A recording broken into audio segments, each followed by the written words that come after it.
All right, so welcome officially back to the Zoom room. Nice to have you here, Francis, Elaine. So yeah, let's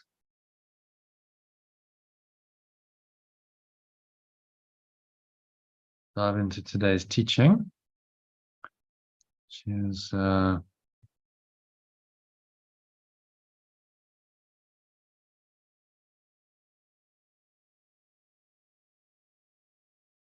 on today's email. Let me just get that going for you. Share my screen and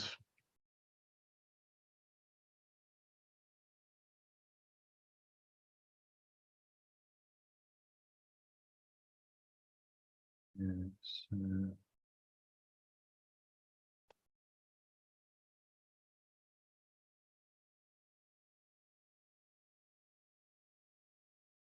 there's quote we'll have a look at first, and then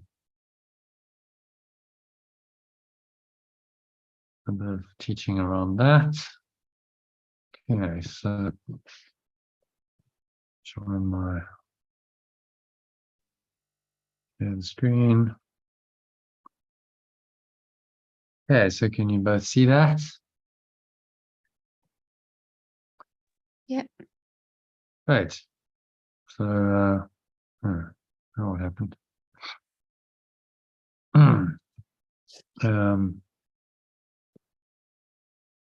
I think Google Chrome just collapsed. There were too many windows open. Let me just close a bit, so we can free up a bit of space, maybe, or close Telegram. Details. Okay, so let's close this one. Let's try opening Google Chrome again.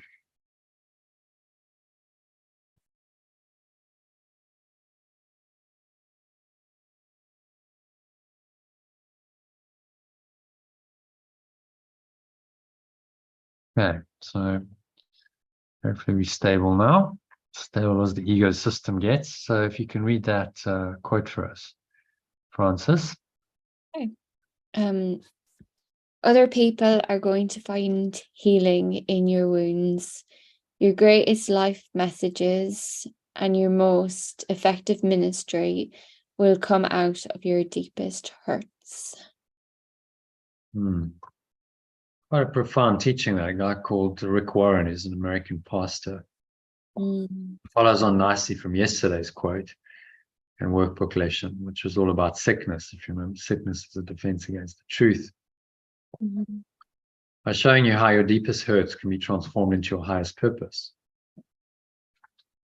which is to heal your own mind and help others do the same. So as an example of how this works, I mentioned her again yesterday, but in the context of this highest purpose, we're talking about from your deepest hurts. She's a great example of that. So a little quick summary of her story. Anita Moorjani, she had advanced, so-called, the doctors called it terminal cancer. She'd deteriorated over 4 years to the point where her major organs started failing. And that's the sign that death is imminent. Doctors were saying, well, look, say your goodbyes, because there's nothing more we can do. She's going to die in the next 24, 48 hours. And she slipped into a coma. She experienced what she described as expanded awareness of her surroundings. So she heard conversations happening elsewhere in the hospital between doctors, between her family who were there. And it was blissful peace and joy. As well, she experienced just this transcendent peace, bliss, joy that she hadn't known in her life up to that point. She'd been a very fearful, came from an Indian family, quite controlled, quite very fearful, anxious, very low self-esteem, and she realized in this expanded awareness state that she had given herself the cancer. It became very evident why she had the cancer. She also spoke to her dead father, her best friend, who also passed away a few years earlier from cancer, interestingly as well. So she talked to them in the superconscious state, and they persuaded her to return. But her deal was, she said, "Okay, I'll go back, but I'm not going back to this, horribly sick body, which is just it's a mess. I'm only going back if it's going to heal and I have a functional, healthy body." So that was kind of her condition. And so she set that intention on a very high level in the superconscious state. And she chose to return her awareness to her body after about 30 hours in a coma. She came out. Doctors were amazed. They thought, why haven't you died? And then she started healing. And within a few days, her tumor shrank by about 70% within 4 days. Now, that's unheard of, that kind of remission. Some of her tumors were the size of golf balls. And for them just to start shrinking away and disappearing is without chemo. No, she didn't have any further treatment, conventional treatment. So it was happening because of the NDE, the near-death experience. And within 5 weeks, she was completely free of cancer and released from hospital. So this was her, this was her difficult time. This is her trial, her challenge. A lot of pain, a lot of suffering she had to go through, but her deepest hurt in the cancer was also the source of her highest purpose. So then, how the story unfolded was Anita's doctors just couldn't explain why this had happened. In fact, the oncologist I read his take on it. He said, "Oh well, chemotherapy can work even in an advanced stage." Okay, right. So organs are failing, and chemo is going to do it. It's clearly nonsense. The chemo hadn't worked, and their method hadn't worked. He couldn't handle the idea that there's something else outside of the modern allopathic medicine system that did this, and was so profoundly effective. So they couldn't explain why it happened. And the reason is because the belief in separations thought system on which modern allopathic medicine is based. So the idea that we're separate self, we're actually bodies, we're not minds, we live in separate bodies, and really our mind is governed by our body. It doesn't really acknowledge much of an independent mind. It says at the extreme of the scientific materialist paradigm, if we have a look at the integral model, sorry, let's just go to there.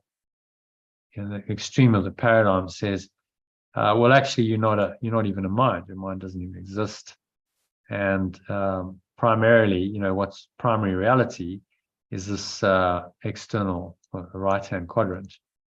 So objective reality and the body are reality, and then any subjective experience is a bit woo-woo, and it's really just purely a product of your body. So your consciousness is a product of brain function. That's the scientific materialist take on it, which is, of course, totally upside down. Actually, the brain is a product of consciousness. It's an invention of a mind that has chosen to be separate, and then the mind's created a body and a world for itself to live in. That's the truth. It's all coming primarily from the internal, but they don't want to see that, because if they understand that, it cracks open the whole thought system, and their entire system has to change. And the Western allopathic medicine system is based on the idea that the body and the physical reality of the body, and whatever you can measure in the body, the biochemistry of the body,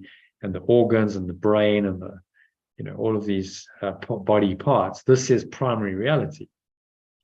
And then any kind of consciousness that they can detect, as they understand people do, seem to have some kind of awareness, but that's just purely a product of brain function. So then, if we're treating people with mental illness, even, we don't try and help them to change their minds. We try and treat it with chemicals, because the problem is now in the body. The problem is the biochemistry is out.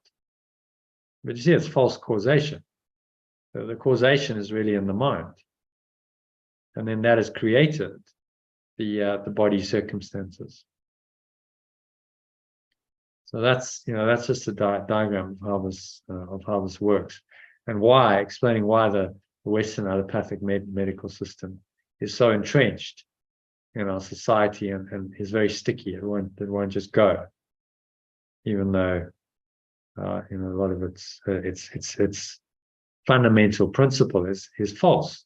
So of course, what can you expect from something based on a fundamentally false principle? But what's false and what doesn't work? What's false and dysfunction go hand in hand, as truth and what's truly functional, what works, go hand in hand.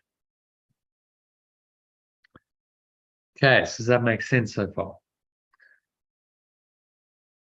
So, and what happened after her near-death experience and her healing is just as miraculous. So she felt inspired to share her story with others. She submitted a description of her near-death experience on the website, Near-Death Experience Research Foundation website. And because of that, her story came to the attention of Wayne Dyer. He was a very well-known author and speaker in the US. And he kind of took a shine to her. And so he recommended to his publishers, Hay House, one of the biggest publishers of spiritual material in the world, and he recommended that they find Anita, because he hadn't met her, and suggested she write a book, expand her post into a whole book, that they should then publish. So he was really, encouraging her to get her work out there in the form of a book. So with the encouragement and the constructive criticism from him, she wrote the book, Dying to Be Me, to tell her story, and it became a New York Times bestseller very quickly, 2 weeks after its publication. Book's now been published in more than 40 languages, sold over 1 million copies worldwide. She's an international speaker. She's been on TED Talk, and she's an inspiration to many, many people who have read her story and said, well, okay, I resonate with her story, resonate with the problems she had, the difficulties, the low self-esteem, the anxiety, and then how she overcame it. Quite miraculous, and that she's actually now, living a very functional, happy life, and she's dedicated her life and her mind to the truth, which is teaching that the body isn't real, that there is a transcendent dimension she experienced in her near-death experience, and that's available to everyone. So she's become a source of hope and inspiration for many. She's been interviewed on many talk shows. She's also sold the film rights to a producer to produce a film. And all of this happened to a woman who, by her own admission, had extremely low self-esteem and suffered from chronic anxiety before she had cancer, and her transformational experience during the NDE. What she's also said is she's very grateful for it. She knows it was all necessary for her healing and to find her higher purpose.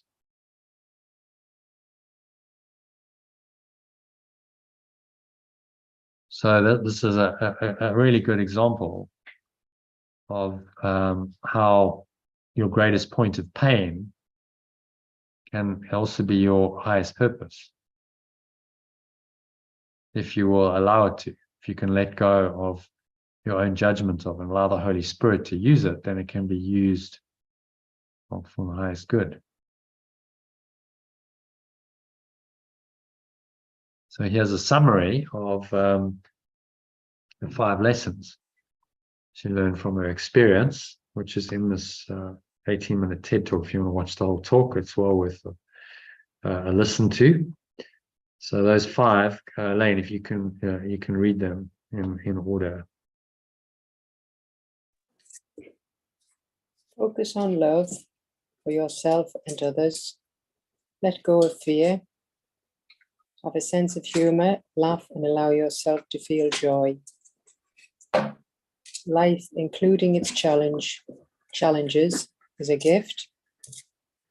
and be your authentic self.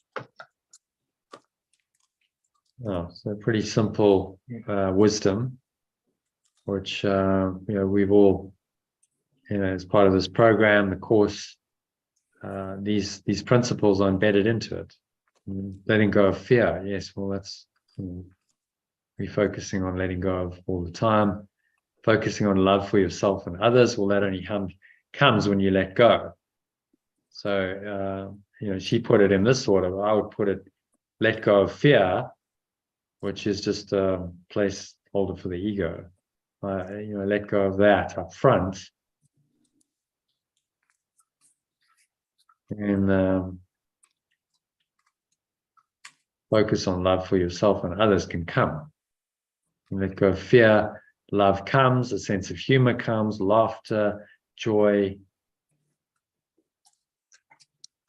All of that can come from the foundation of letting go. So letting go at the top, and then letting go leads to more love, more peace, more joy, more happiness, more laughter. And number 4 is interesting. So life, including its challenges, is a gift. So it's tapping into something really powerful. Essence of this teaching is that everything that happens is there to show you an aspect of yourself. The only way you're going to see your ego is by seeing it in the mirror.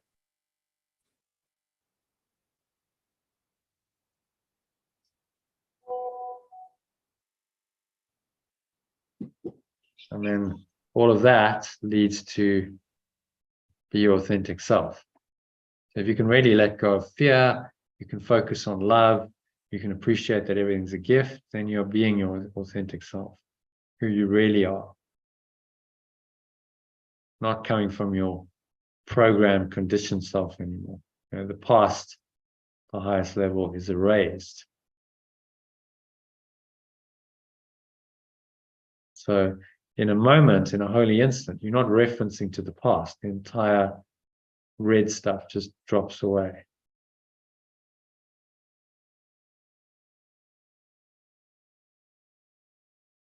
Okay, Francis is back. That's good. So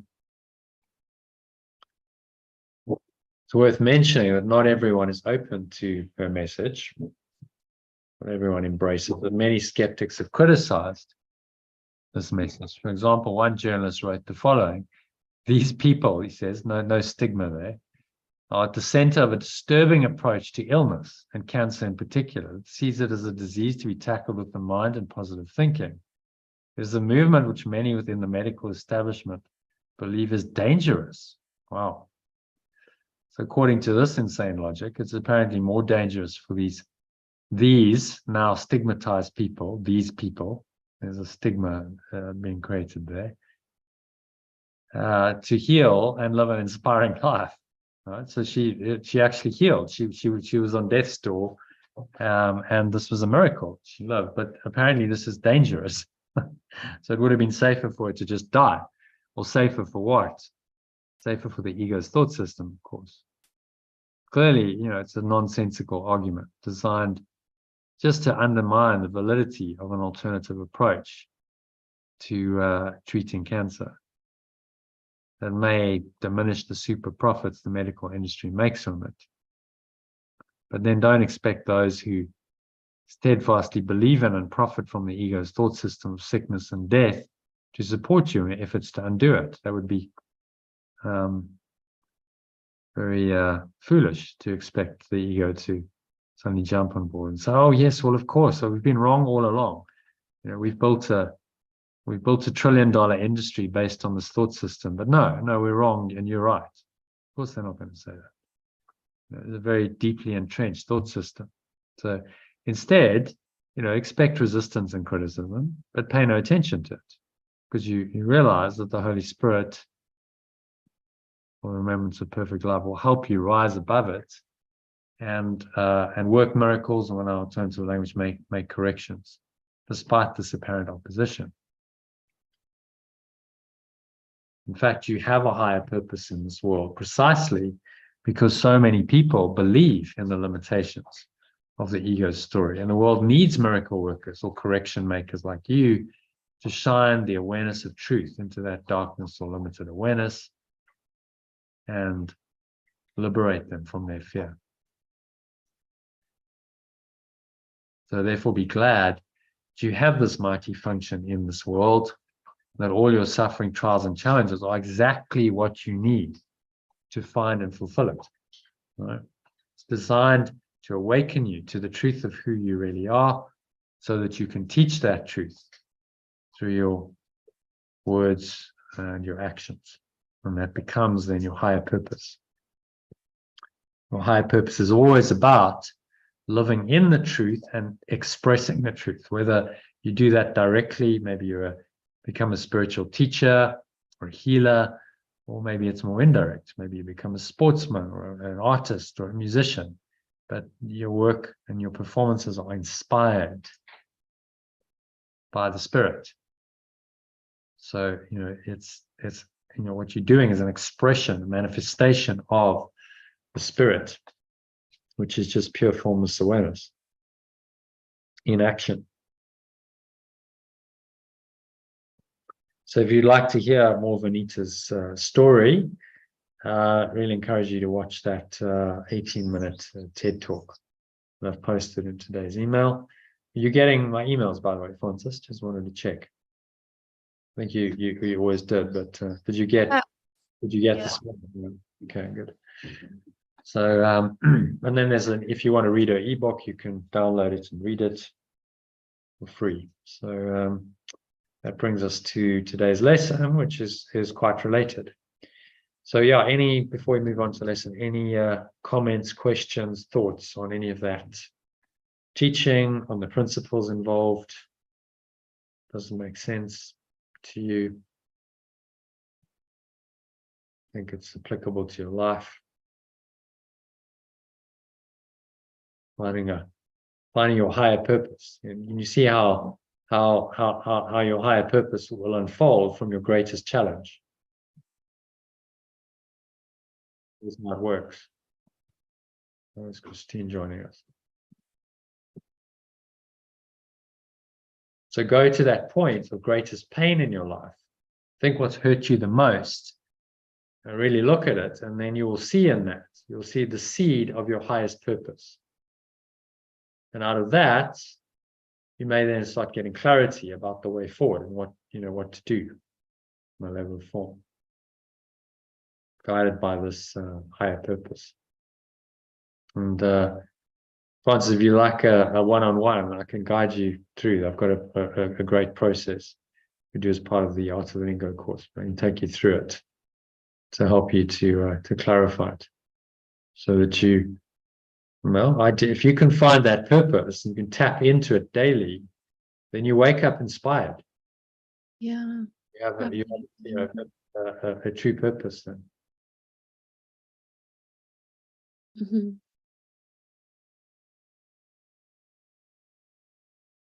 Can I just listen in? Yeah, okay, Christine. If you want to just listen in, that's all right. We're just going to go into the teaching, the lesson for today. So let's have a look, see at that.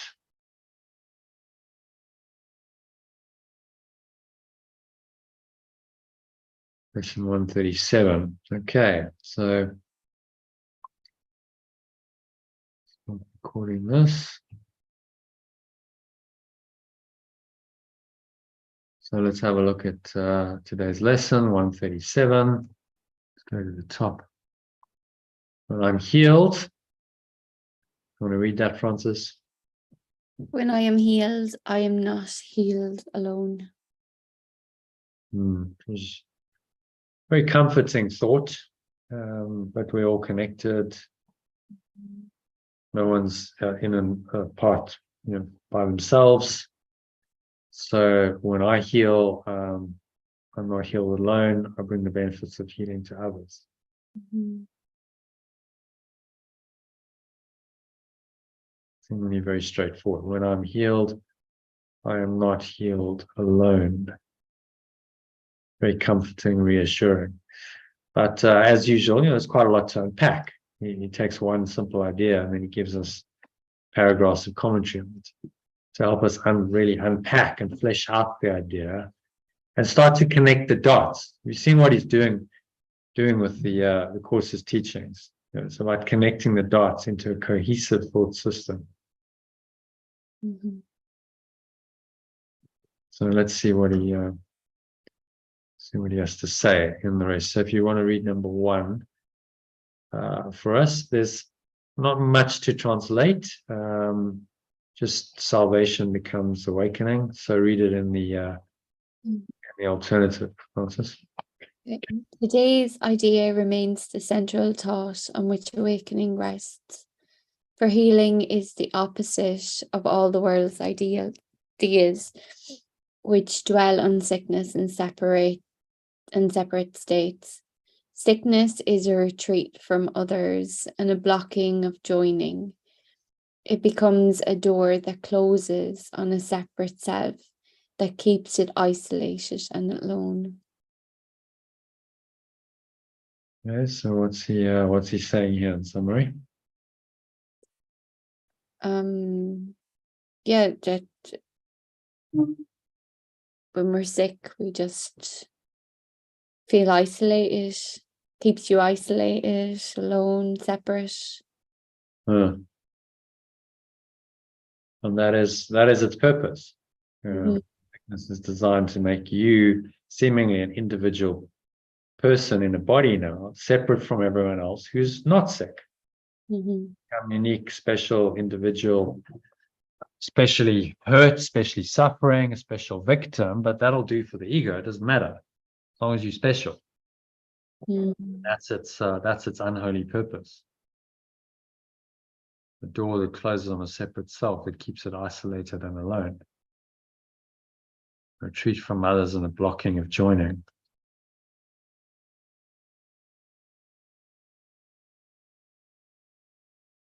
So he's telling us very clearly, this is how the world works. Sickness, part of the ego's thought system, blocking of joining. It's a door that closes on a separate self. Keeps it isolated and alone. What do you really want? Do you really want that? So being very explicit about the consequences of the ego's thought system is helping us to make a choice to let it go.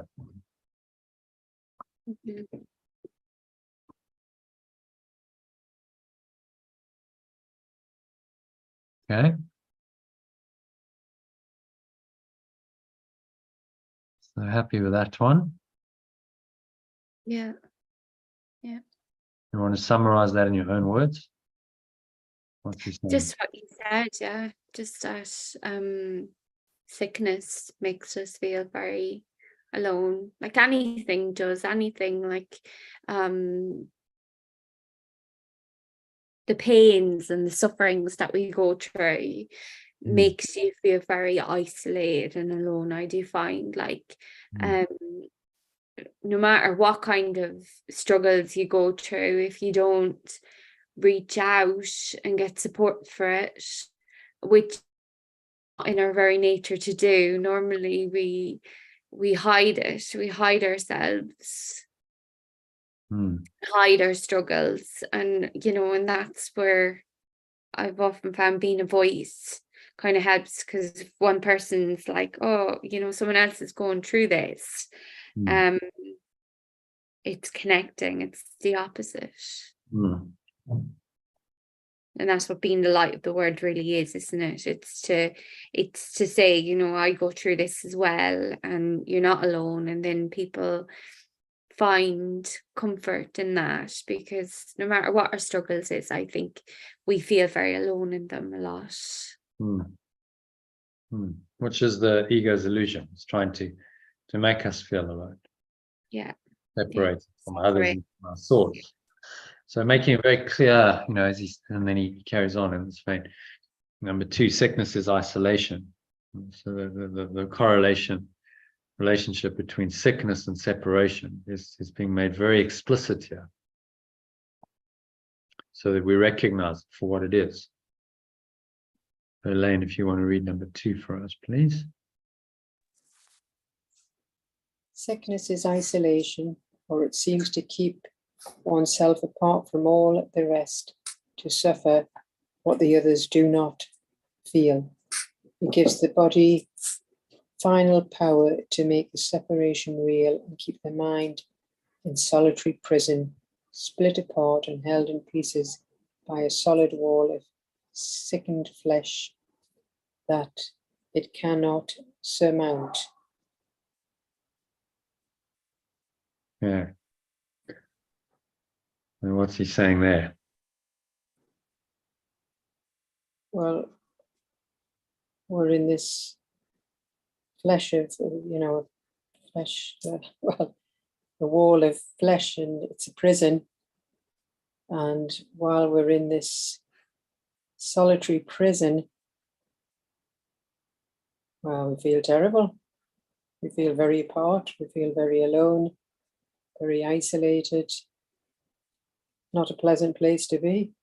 Mm. Mm. All in pieces by a solid wall of sickened flesh that cannot surmount. So he does use quite graphic descriptions, because he's trying to wake us up. It's a bit harsh, but he's trying to give us an accurate picture of what the ego is, what its thought system is, so we can see it exactly for what it is and not have any illusions that it's something that we want. So he's using very graphic language to demonstrate the case. Gives the body final power to make the separation real.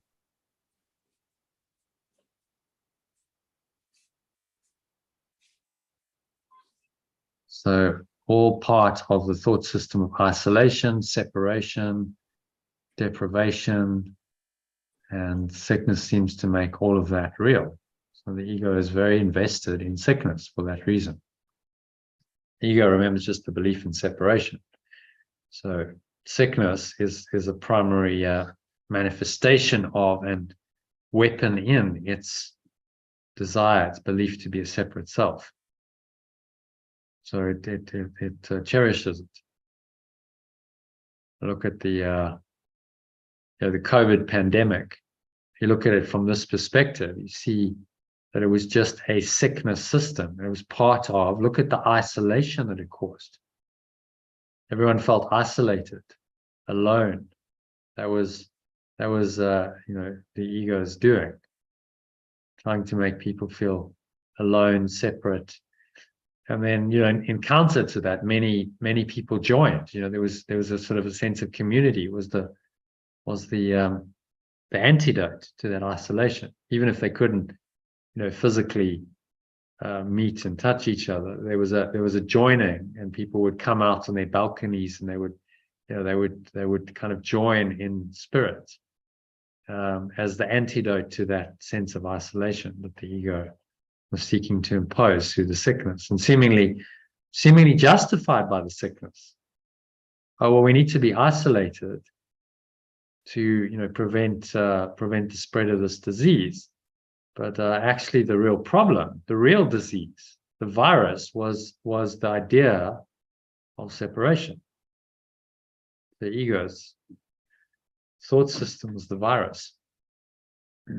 So the problem was actually the isolation. That's what we don't recognize.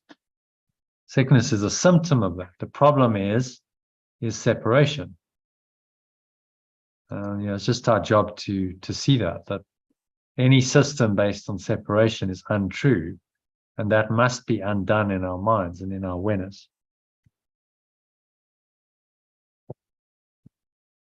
Because that is the problem. The body gets sick because of the idea of separation. The sickness just makes that idea real, seemingly, and perpetuates it and entrenches it.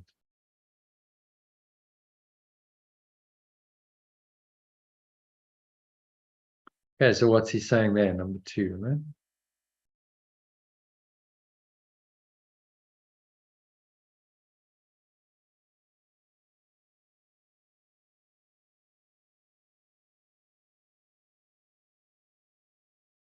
Caroline seems to have gone. All right, so we'll move swiftly on then to number 3. Francis, if you can. Right.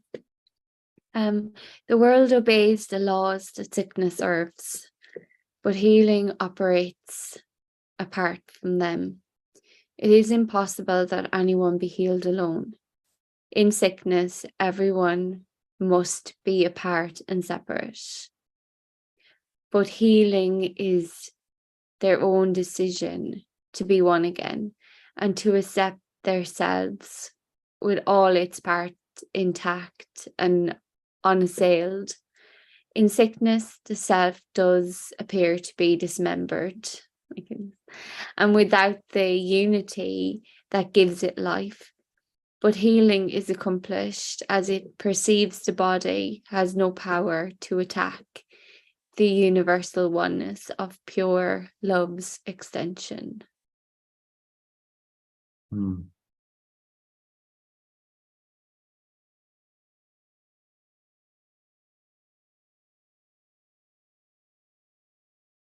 Perfect love's extension. So what's he saying? Universal oneness. The translation was from universal oneness of God's Son. Okay. The oneness of perfect love's extension, which is what we all are. So what's he saying in number 3? I don't know. I don't know. Just read it again. Just the key, your key understanding.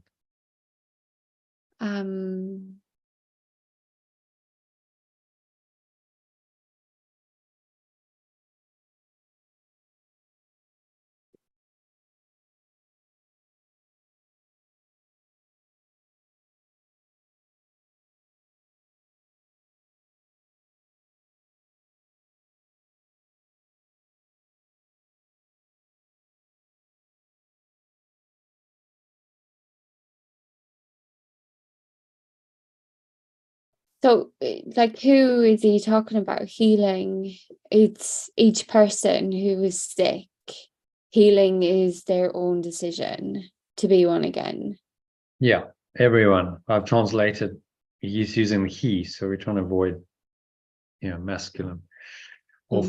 Everyone must be apart and separate. Yeah. So, like, it's your decision. It's everyone's decision to heal.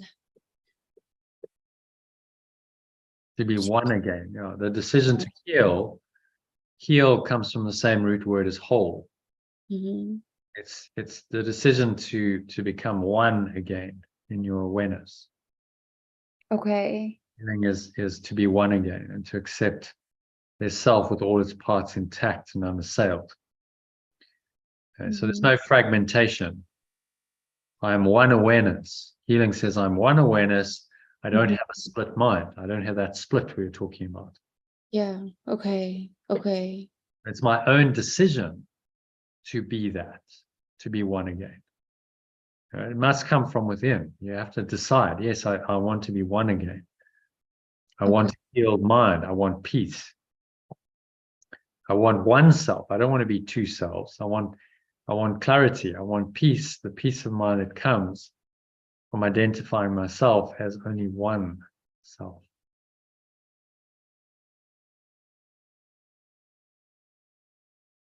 And that's what the essence of healing is. Just as the essence of sickness is separation, the essence of healing is the decision to be one. And that's healing in all forms. Healing, as allopathic medicine says, just healing of the body is not healing at all. It's just a magic solution to an apparent bodily problem. Healing comes when the mind heals and the person makes a shift internally and decides that they want to be one.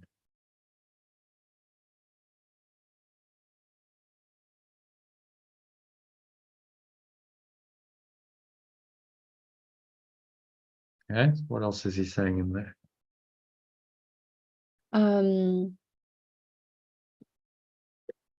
So I'm not really understanding either.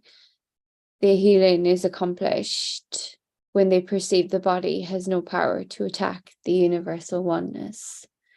I'm not really understanding that either. It's like, Okay. like, no, I just can't. I can't seem to get it. Head her on it. Mind her on. So he is accomplished as they perceive the body has no power to attack the universal oneness of perfect love's extension. Body cannot attack, deny, diminish in any way this universal oneness. That is our true nature as the extension of perfect love. So the healed mind is not concerned with whatever's happening on the body level, because it realizes that universal oneness is universal oneness. Perfect love is perfect love, and nothing that is on the body level can affect that at all. So it exists in a different domain or dimension of reality.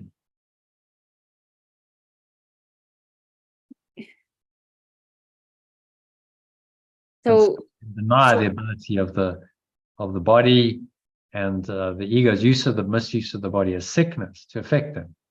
So I'm invulnerable to this because my universal oneness continues irrespective of the body.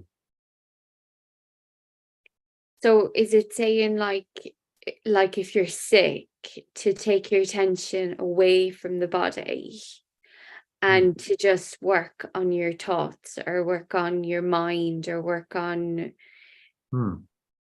letting go or seeing that you're not separate? Like, I don't understand it in such ways. It's like, okay, so you're sick or you've got a sickness in your body, and the way to heal that is to take your attention away from your body and bring your attention like where? Well, the sickness is not really in the body. See, the sickness is in the mind. Okay, so the you're body sick. manifests. The body is seemingly the manifestation of the sickness, but the real dis-ease is in the mind. All sickness is caused by the mind's belief in separation. So the healing is accomplished when you simply see that idea of separation has no effect. It has no power to attack, as he puts it, the universal oneness of perfect love's extension. So irrespective of these projections of the ego and the body and the seemingly separate body, it doesn't matter. There's no power to affect at all the universal oneness of perfect love's extension. Then the mind is healed when it knows that. So if I'm sick and it means my mind is fragmented, it's not whole. Yeah. So it's just about concentrating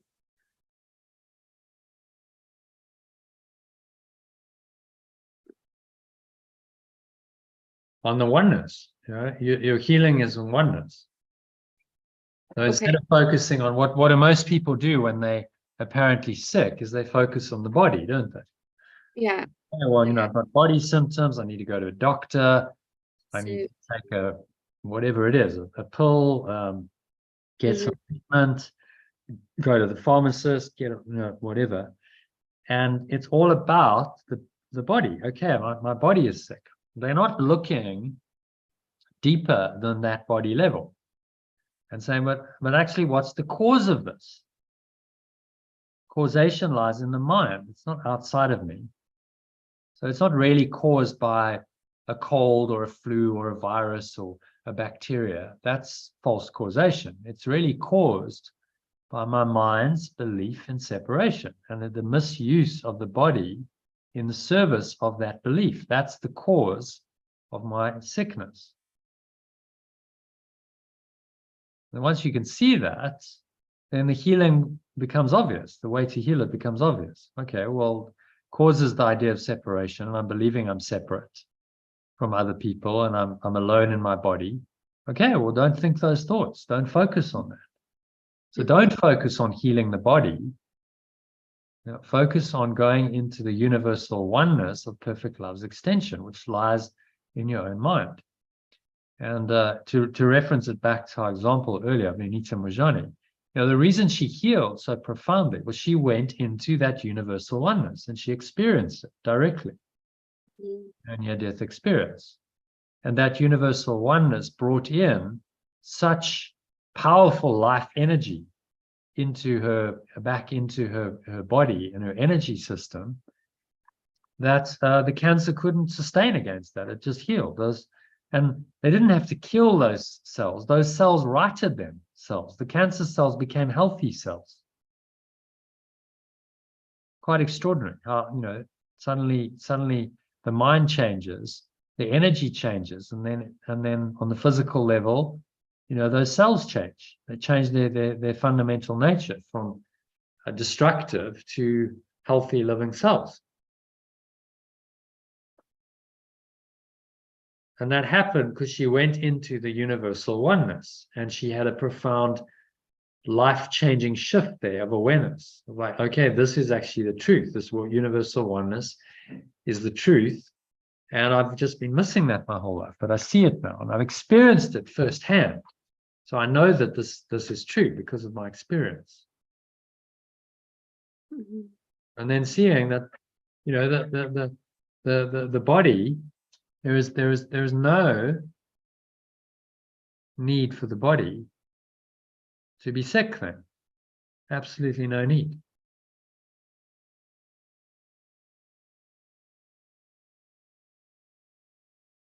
Healing is accomplished as you just realize this. There's no purpose for sickness. It's just a denial of my oneness. All I have to do is stay rooted in that oneness.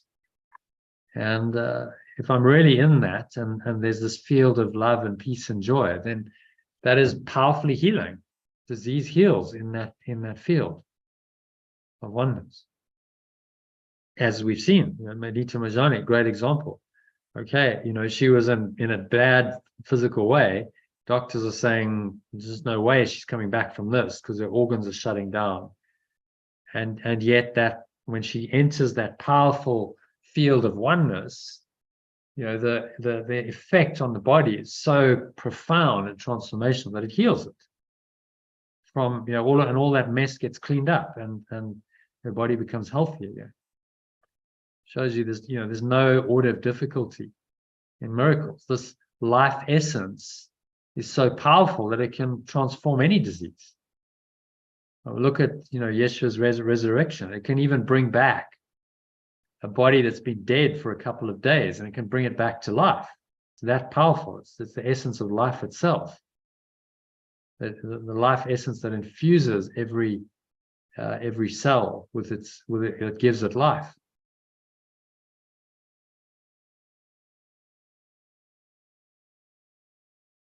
Does that make a bit more sense now, Francis? What are you saying? Yeah, I think so. Yeah. You just have to deny. What he's saying is to embrace the truth, you must deny the falsity of the ego. So give the body no power to attack the universal oneness, perfect love's extension. That means that if let's say you have a physical condition that people would say you're sick, you don't give it the power to affect your state of mind. You don't feel separate, you don't feel alone, you don't feel like you're a victim, you don't feel like you're suffering, oh poor me. None of those thoughts and emotions. You remain rooted in your true awareness. You might say, well, that's pretty difficult, if not impossible. Well, for a lot of people it is if they don't have a trained mind, but it is possible. So a guy called Ramana Maharshi was an enlightened Indian sage, End of his life, he got cancer. But the cancer was not a problem for him. He didn't make it into a problem. Well, okay, that's what's happening in the body. But he knows he's not a body. So he gives it no power to attack the universal oneness of perfect love and his awareness of his self. And it's really not a problem. Yeah, the body is just going to be, that was his way out. It was the way out of the body. So he didn't see it as a problem. And his disciples are, oh, Master, we're going to lose you and what we're going to do. And maybe you should get treatment. And he's just like, have you learned nothing? I'm not going anywhere. I'm not a body. I never was a body. I remain as I am in the self. And all that's happening is the body, which was never me, it's false, identification, if you think you're the body, is just going to fade away and be undone. And then what will remain is my true self. But I'm already rooted in that, so there's really no drama. I don't think I'm a body, so the body dying doesn't mean anything. For most people, the body dying is a very big deal. Well, this is the end of their existence, the end of their ego's life, and it's stressful, and they struggle to deal with it. But if you understand that you're not a body, that you are just a pure formless awareness of perfect love, and the body has nothing to do with that reality, then no problem. Okay, the body's going, as all illusions do. Nothing that is physical will last. So at some point the body will have had its time. But I'm not identified with it, so it's not a problem. In fact, it's going to free my mind from all bodily conditions and all limitations and lacks. And I can just be in perfect bliss. I'm sure that's something to be welcomed, not feared. Mm-hmm. So this kind of mindset is the start of going into the perfect at one-ment. That is everyone's destiny. We will ultimately all meet in the universal oneness beyond the ego. And while we're here, the body, our perception of the body and this world are critical because they determine which way we go. Are we listening to the ego and going more into separation, or are we listening to the Holy Spirit and going more into oneness? That's the question.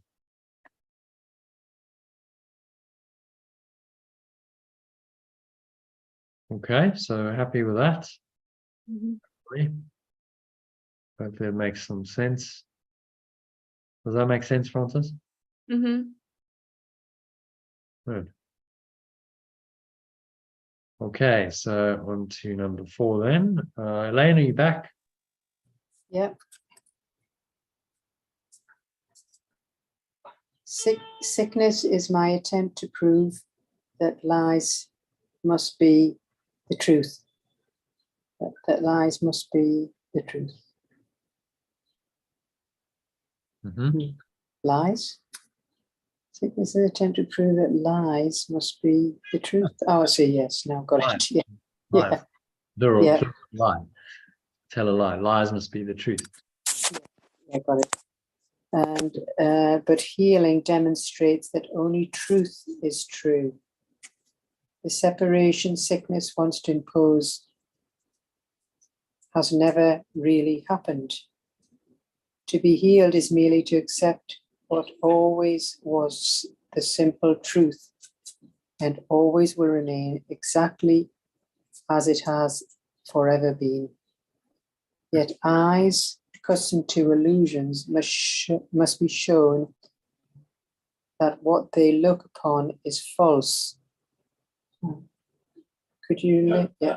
So healing never needed by the truth must demonstrate that sickness is not real.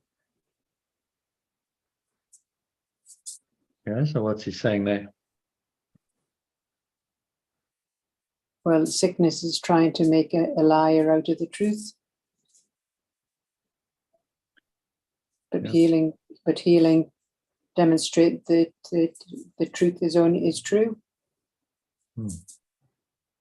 And the separate sickness wants to impose what's never really happened, so it's just all all just an illusion, all lies, and sickness is not real.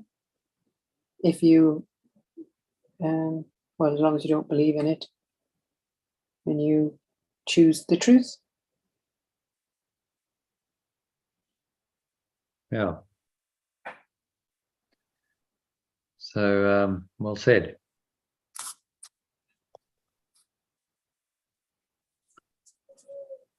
Simply denying the illusions.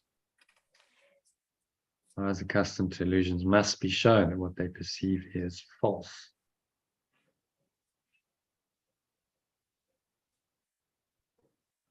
The healing never needed by the truth must demonstrate that sickness is not real.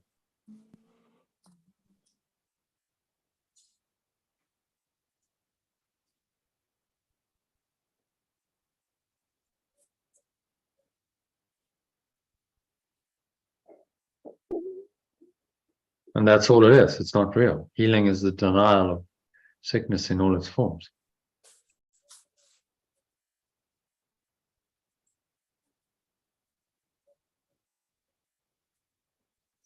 Saying it's unreal. Yeah. Could it be that simple? Well, it sounds very simple, but it's not. That's for sure. When you apparently sick and the body's, well, the mind body is seemingly suffering, you know, to recognize this, remember this, say no. You know, I deny the sickness is real. So this is this body condition, everything I'm experiencing, you know, within the body construct, all symptoms of sickness are unreal. But if we can really do that, it's profoundly healing to do that. You're denying the very cause, source of the sickness. So are you saying just to completely ignore any aches and pains and problems and just let the truth fix it? No bother going to the pharmacy to get your remedies. Just magic, you know, what is looking for a magical solution to heal it is making the condition real, isn't it? Yeah. So okay, so this is real and it's a problem, and so now I seek a magic remedy, which by seeking the remedy you make the problem real in your mind, haven't you? Otherwise, why would you be seeking a magic remedy?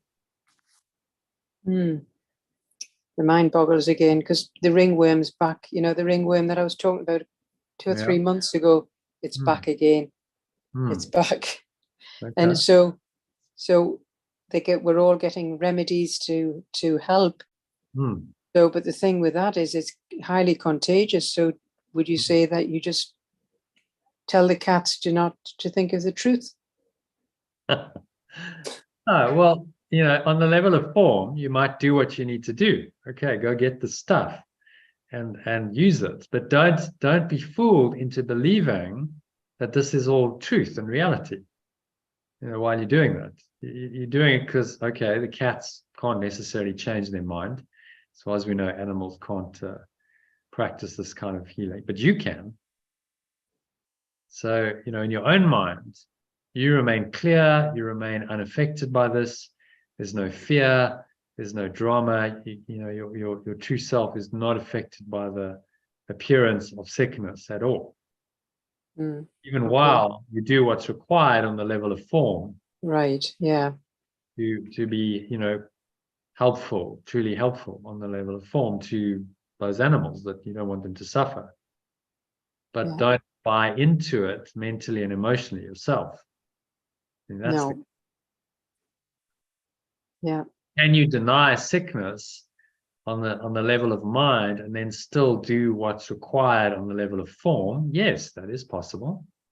And sometimes the Holy Spirit will guide you in doing that. It says at some point in the course that, you know, this can be a compromise solution. You've got a apparent problem. The person is not accessible to the at-one-ment. So your cats are not necessarily accessible to the at-one-ment. They don't know about at-one-ment. You can't communicate it to them. And many humans are not. So then, a compromise approach might be necessary. And he says, yes, okay, well, if you need to do that, then do that. Know that it's not ultimate truth, but that you're just doing what's required to avoid someone experiencing unnecessary pain, because you don't want to hurt people unnecessarily. I think it's number 4. Healing is released from fear. So I think we looked at it earlier in the year. We looked at this when we did. So there, you want to read number 4? All material means that you accept as remedies for bodily ills or reinstatements of magic principles. This is the first step in believing that the body makes its own illness. It is a second misstep to attempt to heal through non-creative agents. It does not follow, however, that the use of such agents for corrective purposes is evil. Sometimes the illness has a sufficient stronghold over the mind to render a person temporarily inaccessible to the at-one-ment. In this case, it may be wise to utilize a compromise approach to mind and body, in which something from outside is temporarily given healing belief. This is because the last thing that can help the non-right mind or the sick is an increase in fear. They are already in a fear-weakened state. If they are prematurely exposed to a miracle, they may be precipitated into panic. This is likely to occur when upside-down perception has induced the belief that miracles are frightening. Yeah. So what's he saying there? Well, you've got to find a compromise for those that are not quite in their right mind. And so you take the necessary step to help them, yeah. Yeah. He's put this into the course to prevent the potentially tragic occurrences of people saying, no, we'll just do this with the Holy Spirit and with mind, and then they don't get medical treatment or something and someone dies. Yeah. And then they go, oh, this whole course is, just dangerous and bad. He understands how that dynamic could work. So he's put it in as a safeguard. So, okay, so it's not ultimate truth. Understand that. But it's a compromise approach. Something is temporarily given healing belief because the person is not accessible to the high level radical forgiveness. They don't understand that. Certainly your animals are not. No.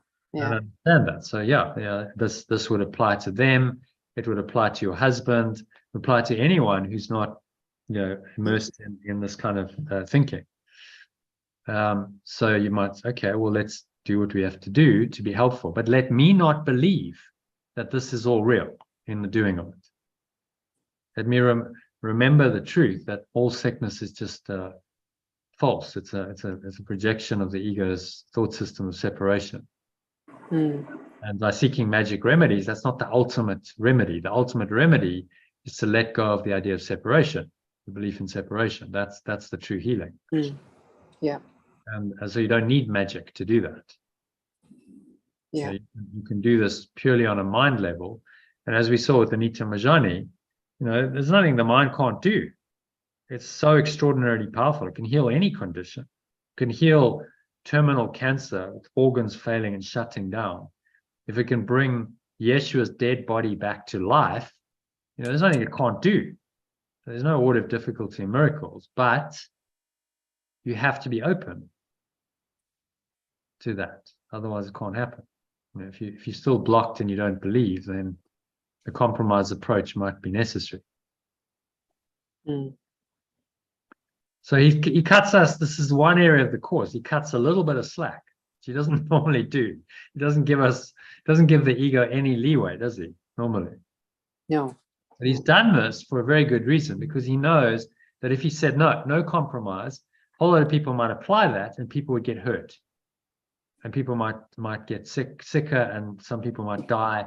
And then it would actually discredit the whole teaching. Because people go, oh, well, I believed in the course, and my son, my daughter, my elderly mother, father, whatever, died. Oh no, God, I want nothing to do with that teaching. And then they throw the baby out with the bathwater. Yeah. So that's why he's done it. So yeah, where it's appropriate, use the compromise approach. Got a ringworm, okay. So go get the muti, whatever, and treat the cats. But when you're doing it, recognize that this is all just part of the dream. And the magic is not really the answer. The answer lies in correcting the belief that sickness is possible in your own mind. So even while you're doing that on the level of form, in a kind, compassionate, loving way, you recognize that actually this is part of an impossible belief system, that sickness is really not possible. And so you correct it in your own mind as you're doing it. Even while you take the compromise approach action that he's suggesting. Because remember, it's all about what's going on in the mind that's important. And if you find it a bit difficult and confusing, then that's because you've got these two thought systems playing out at the same time. There seems to be a split. So it's quite high level to operate like this, but that's what he's asking us to do. Yeah. So then that becomes another part of your own awakening. Okay, sickness has come back. Maybe the first time it came, you didn't deal with it properly. Okay, well, you get another opportunity to look at it and change your mind now about, but not just about ringworm, but about sickness in general. Yeah. Because ringworm is symptomatic of, any sickness. And that's very valuable. Okay, well, this is happening for me. The ringworms come back to help me to correct my mind of its belief in sickness. Okay, well, that's helpful. All right, well, I can work on that. And I can do that. And then maybe the ringworm doesn't need to come back because the lesson's been learned. Yes.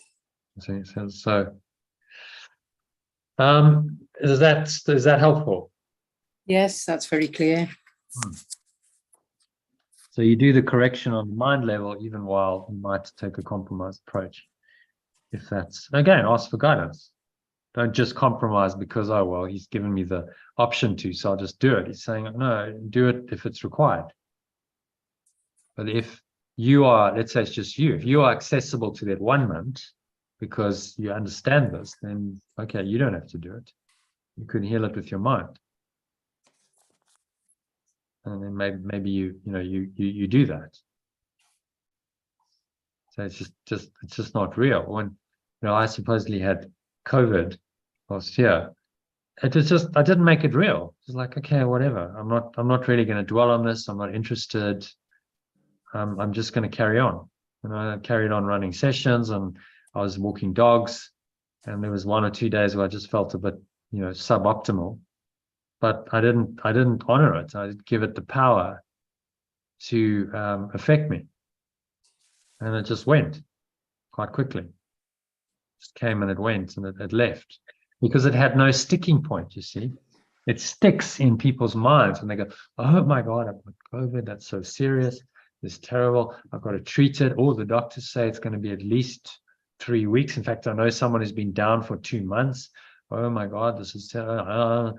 And they tell themselves that story, and then they've absorbed the illness into their mind and into their energy system, and then it does have those effects.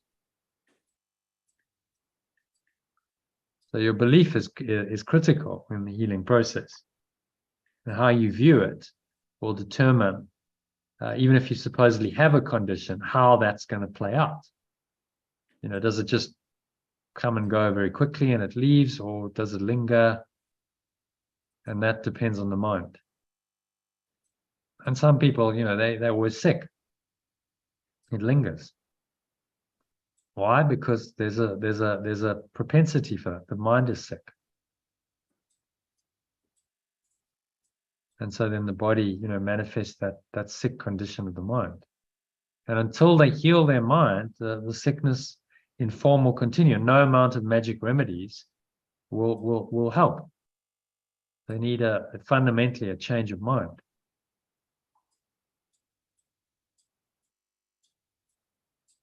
And he says the last thing can help the non-right-minded or sick is an increase in fear. So, if what you kind of propose increases their fear, that's not going to be helpful.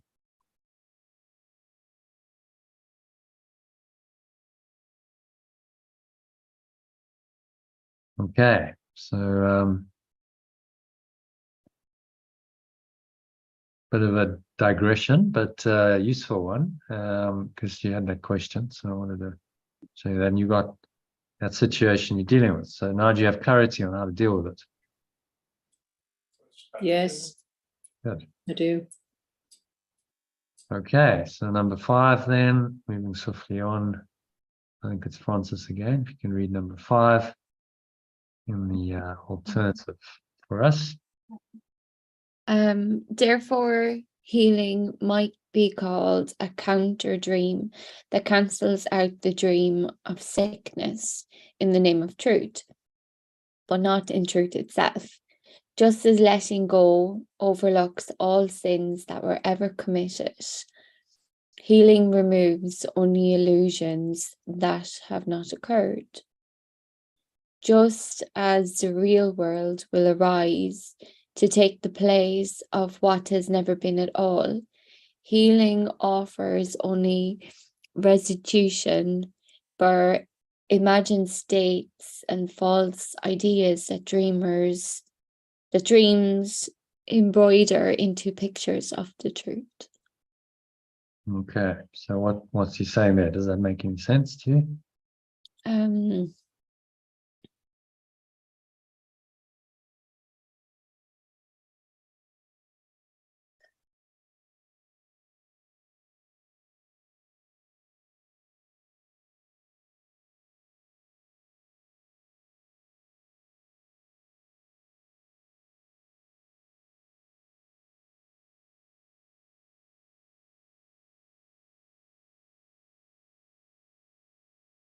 No, I'm not. I don't know. I'm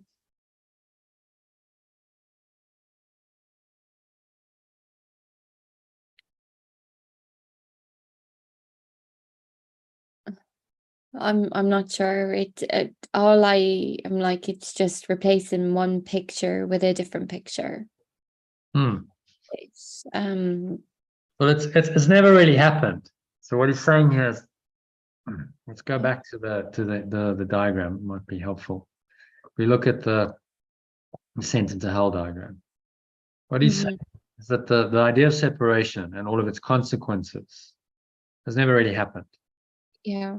So that's the high level kind of metaphysical understanding. It never really happened, but it seems to have happened. So now we're caught in the seeming reality, the illusion of the reality. So to correct our misperception that it's happened, we must deny that it's happened. We must say, no, this isn't real. Just as, forgiveness or letting go overlooks all sins that were never committed. Right? So there seems to be a sin, but the reinterpretation of the Holy Spirit is that no, there's no sin because it never really happened. None of this really happened. So it denies it. And that process of denying what seems to be real, but is in fact an illusion, is the process of correction or miracles. That's what we've been trained to do. Because that's the only way out. If you stay in the illusion, believing in it, then you continue in the whole thought system, the consequences. The truth of pure formless awareness of perfect love seems to be quite far away. That's a distant memory. That's such a high state that most people have no access to that. So there has to be some kind of bridge between the worlds. And that's the reinterpretation of the Holy Spirit. So, okay, so look upon these illusions and just recognize that they never really happened. So they're not really there. So there really are no consequences. What you're looking on is all false. So letting go overlooks all sins that were never committed. They just seem to have been committed, but they're not real. Healing removes only illusions that have not occurred.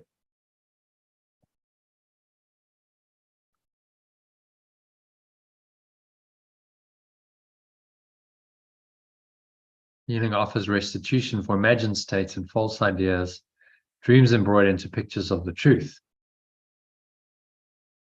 but are not the truth. So look on all of it, the untruth of the ego, and recognize that it's not true, and deny it.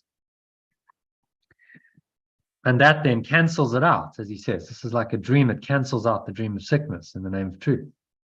So the Holy Spirit is canceling out the ego's dream of sickness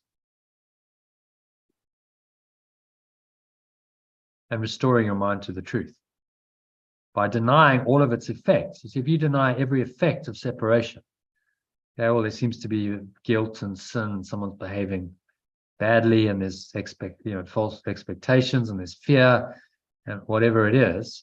But I deny all of that. I'm denying, if I deny the effect of the thought system, then I'm also denying the cause, aren't I? Okay, so I'm denying all the effects, then I'm also denying the causation of it, that there's an idea of separation. Deny the effects, I must deny the cause ultimately. And so that's the methodology of forgiveness, is to deny the effects, all effects of the idea of separation. And in doing that, you deny the cause. So in the end, you deny that there's any cause for separation. And when you've totally accepted that there's no cause for separation, then so there is no separation, then what remains is pure formless awareness of perfect love. That's all. And you're back home. So do you see the methodology? That's what he's asking us to do. Does that make sense?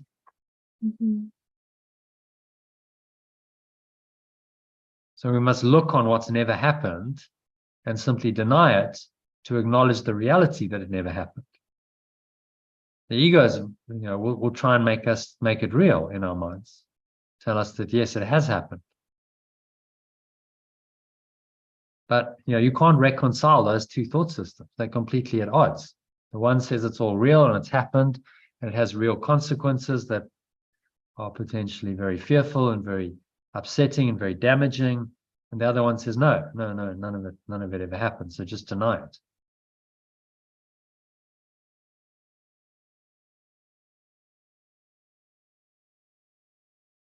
And you can't reconcile them. So he's saying, well, choose. You must choose which one you're going to follow. Okay, does that make a bit more sense now?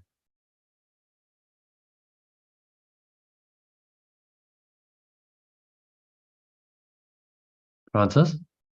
I don't know. I don't know if it I don't know. It's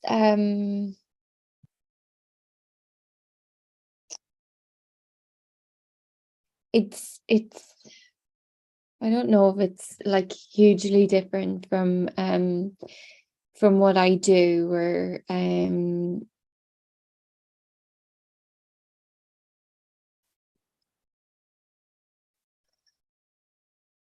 I don't know. I actually don't know. I don't know. All you've got to do is deny the illusions. That's it. Deny the illusion. Deny the illusions, right? So the metaphysics sort themselves out if you start doing that. Just See, you deny the manifestation of sickness.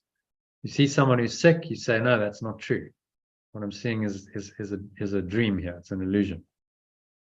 I get that. I get that in some ways, and to see the wholeness.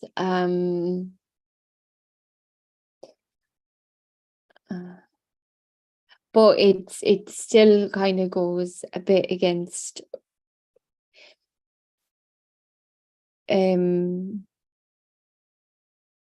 my beliefs again. Oh, of course it will. It's going to go directly against the ego's belief. Yeah, for sure. Yeah, because when I'm in a healing session with somebody, what we do is we honor form, we honor, and we say, like, it did happen. And I found that when you meet it with acknowledgement, then it starts to disperse and the truth comes in. Whereas this is saying deny the truth, deny that it ever happened, where I have found that if you acknowledge that sickness has occurred or pain has occurred, or it disperses it. Yeah, So I mean, it's like so there's stages to this. There's an acknowledgement. Okay, yeah. it seems to be sickness. Okay, there seems to be sickness. It seems to be this. Seems to be suffering. Okay, so let's start there. That's where the client starts in their perception. Okay, I seem to be sick. I come to you with a problem. To say no, up front, no, you're not sick is not helpful for it. So, okay, so let's look at it. All right, let's look at the feelings. Let's look at the thoughts, the emotions, body sensations. Be aware of all of that, and then we deny it by bringing it to the high level of truth, recognizing that none of this is true. All of these sensations, body sensations, the emotions, the feelings, everything you've just become aware of is ultimately not true. Because only pure formless awareness of perfect love is true. Right? All of those are covering over that awareness. That's the only purpose they serve. Now you're starting to bring the truth, illusions. I understand. You see? I understand. Yeah, that's kind of that's I can get aboard with that. Yeah. It's like it's even, I suppose, the whole Course of Miracles, it brings you on a journey. And in any of my sessions, I suppose I bring my clients on like a journey, whereas so it is like that, really. Yeah. So there's a process, and he talks about in other sections. Okay. The process. Okay, so it's acknowledgement. Don't just ghost over it. It's called metaphysical ghosting or spiritual bypassing. Or denying, or whatever. Just okay, well, it's all illusion, so let's not even look at it. No. We must look at it. I'm not sure about honoring it, but look at it. Honoring sort of starts to make it real. So I'll be careful of that language, but it's an acknowledgement. Okay, like in the healing, in the recovery movement, in Alcoholics Anonymous and Narcotics Anonymous and stuff, they start off with an acknowledgement that I'm an alcoholic. Because if you don't acknowledge that, you don't think you have a problem, and you can't move to any kind of step 2 in a solution if you don't even think you've got a problem, you see. So the acknowledgement must come as the first step in the healing. Client comes to you, they acknowledge they've got a problem. Okay, well, and then they acknowledge it to you, and you say, okay, so what's the problem? So tell me about it. So there's an acknowledgement, and any healer, doctor will tell you that's the start. Okay, we start with where we are. Yeah. And then instead of getting stuck in that, what the allopathic medicine does, okay, well, the problem's real. We don't try and correct it. We don't try and change your perception of it. Okay, we've acknowledged it, but the problem is real. Now we've got to find a solution to the problem because the problem's really there. No. The Course in Miracles takes another approach at that point. It says, no. Actually, yeah, we've looked at it and we've seen that you believe this and you have these thoughts and feelings and physical sensations. Okay, fair enough. But by bringing it to the truth, which is that none of this is true, it's all illusion, and this is all just covering over your true awareness. Now you bring in that awareness, you're bringing those illusions to the truth. And you're giving the truth the opportunity to transmute those illusions and really undo them in your mind. That's what happens. The truth does come in, and a different perception comes in, and a different truth. And once the truth does come in, yes, I see that that's when things starts to change. Yeah. So when you start looking at the whole situation differently, it starts. So this is what he's saying. Healing removes only illusions that have not occurred. But the healing starts off, okay, well, there seems to be, step one, there seems to be a problem. Yeah. Right? There seems to be something that requires healing. Although that's ultimately true, that seems to be the case. That's the illusion. That's where we start. Because we have to start somewhere. We start from where we are. But then the correction that comes in, which most healing modalities don't do, is okay, now you bring in the metaphysical truth that nothing in the illusion is real. So none of the sickness, none of the suffering is real. And if a person can come get even an inkling of that, a glimpse of the state of awareness that brings them into, which is the truth, then there's a healing that happens, because all of those false ideas, thoughts, beliefs, emotions, the body sensations that come are then brought to that truth. And in that awareness, there's a healing that starts to happen. That awareness changes profoundly the body as well, changes biochemistry, because it's a very powerful life. It's the very essence of life itself. Pure formless awareness of perfect love is what is behind, it's what's behind everything. It's fundamental existence. So it's very powerful, pure life essence that it is not corrupted. There's no sickness that's possible in that.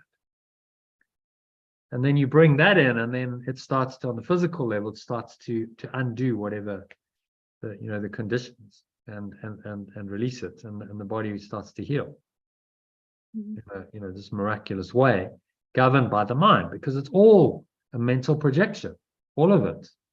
Your body, the world, it's all part of your construct. We've just forgotten that. Just how powerful our minds are. So healing is this approach which we have to take in the dream, because we can't just deny the illusions completely. They seem to be there. So we start with, okay, well, there seems to be an illusion here. And then, having acknowledged them and said, okay, I've experienced it and I see it, then you deny it. Now that whole complex of thought and emotion is being undone in the process, by being brought into pure formless awareness of perfect love. And it just shines away all of that, dysfunctional thought, emotion, the whole complex of the disease is then being undone. So your approach is correct, but you might find that if you just bring it to this absolute truth, the absolute truth is that none of those illusions are real at all. They have no reality whatsoever. And they are only designed by the ego to cover over the true reality. That's their purpose. They cover over true reality, which is pure formless awareness of perfect love. And there's no other purpose for them. Then in that realization, you have the key to healing. Okay, there's really no reason for sickness, other than to confirm the existence of my separate self, and I don't want my separate self. It's a delusion. There's no purpose there to any of this. Okay, so I can heal them. When I see that, I can restore my mind into this true awareness.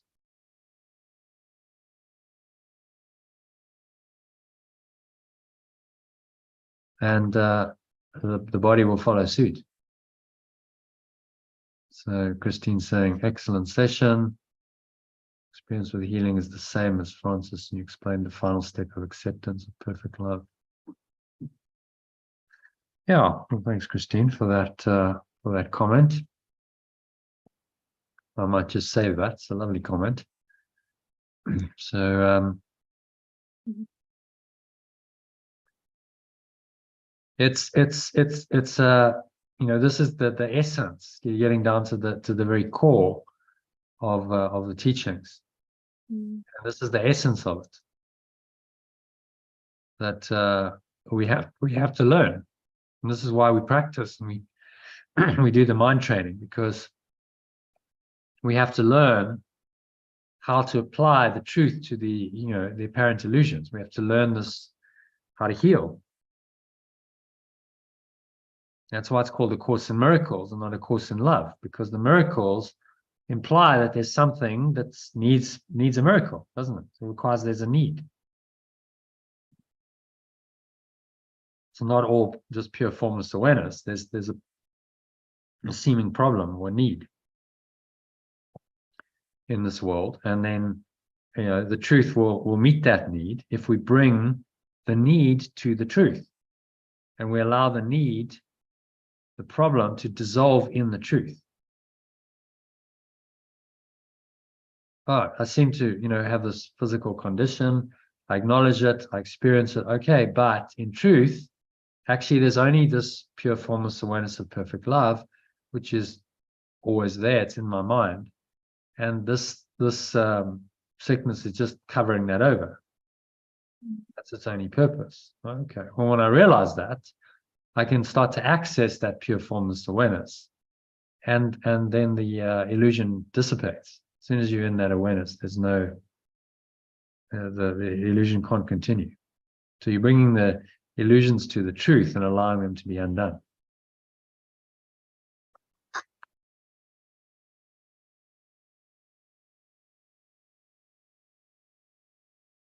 Okay. The higher self, acceptance of perfect love, the higher self, realizing they want and let in the truth. Oh. And thanks, Christine. You're welcome to share this in person if you want, if you don't want to speak. Okay, so let's go back to wherever we were in lesson 137.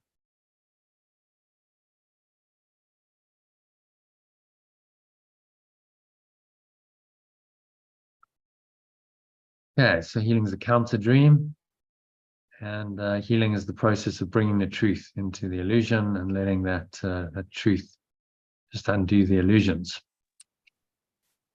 So number 6, Elaine, if you can read that. Yet I do not think healing is unworthy of my function here, for the false self becomes more powerful than my true self.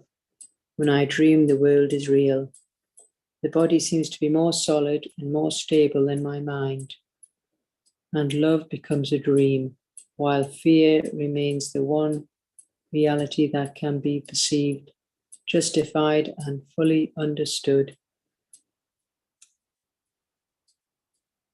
Okay, what's he saying there?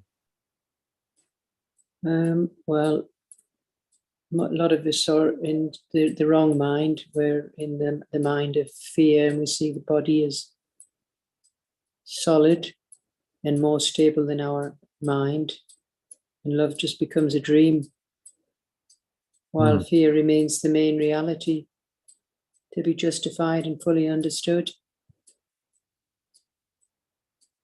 And this is a position of many people in the world. I think the body is a reality and the mind is a bit kind of intangible, and some people call it woo-woo, and it's like none of this stuff's really real.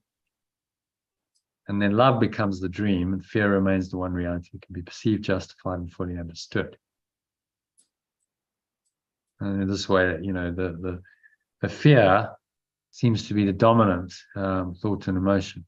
You look at the integral model. If you think the world is real, you're on the right-hand side quadrant here. In the objective world, thinking that all of this stuff is really real. Fear is inevitable, isn't it? Because now all these body conditions are real, aging is real, sickness is real, death is real, attack, whatever happens on the level of form is real. You can't help but be fearful.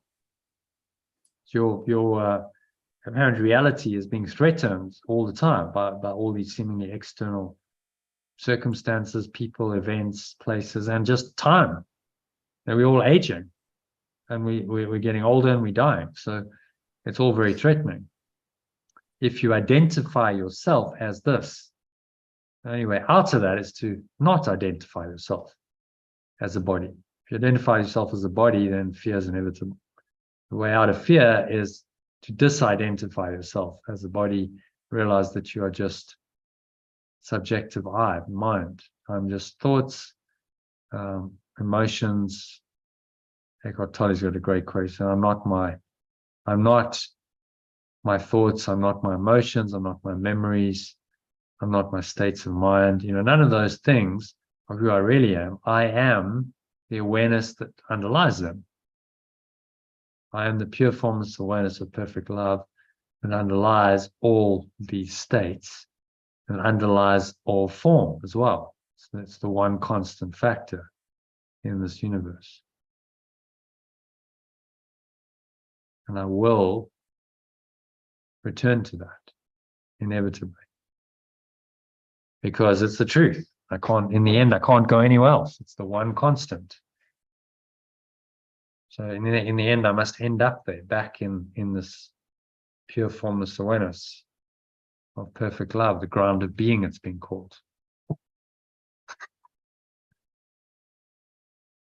Even though the ego temporarily might convince me that love is a dream, fear is the reality, can be perceived, justified, and fully understood. That's just more upside down defense of its thought system.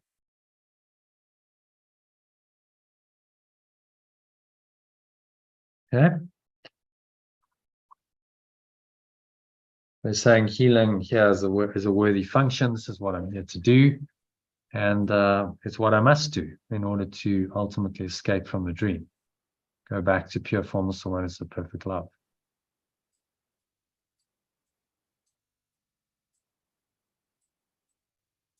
Okay? Happy with number 6, Elaine? You want to explain that, summarize that in your own words? I just did. Okay. So let's go on to number 7 then. Just as letting go. Just as letting go shines away all sin, and the perception of the real world will take the place of what I made. So healing must replace the fantasies of sickness, which I use to deny the simple truth. When I have perceived that sickness disappears in spite of all the laws that hold it as real, then my questions have been answered, and I can no longer cherish or obey the laws. Well, what's he saying there?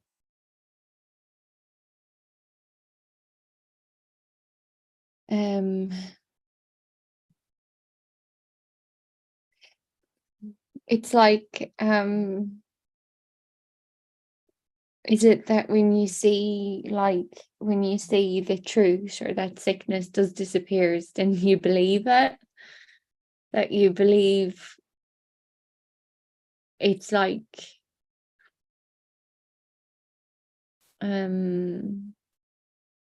it's like proof, or it's like, So take Anita Moorjani is a good case study. So before her near-death experience, she believed sickness was real. It was all very fearful. She believed, her life was in danger. She was getting sicker and sicker. And then she has this experience, and she perceives that sickness disappears in spite of all the laws that hold it as real. So all the laws of the medical system, they're like, no, this is impossible. You've got terminal cancer, your organs are shutting down, there's just no way. All those laws are denied. Then her questions are answered. She then, had the experiential faith to know that, yes, this is true. What I perceived in my near-death experience is truth. I experienced true reality. And she's now has a certainty because her questions have been answered. And then she becomes a teacher because she can teach from that place of certainty, having experienced it. And then realizing I can no longer cherish or obey these laws because they're not true. So, in her instance, the laws of the allopathic medical system were completely denied by her miracle, completely and utterly trashed, which is why, they didn't like it. Oh, this is dangerous, they say. They said, well, yes, it's dangerous to that thought system. They're correct. But it's not dangerous to the truth. It's, it's what will actually work and what will heal. It's dangerous to the ego's thought system, because the ego is going to lose its grip, and that entire system comes into question then.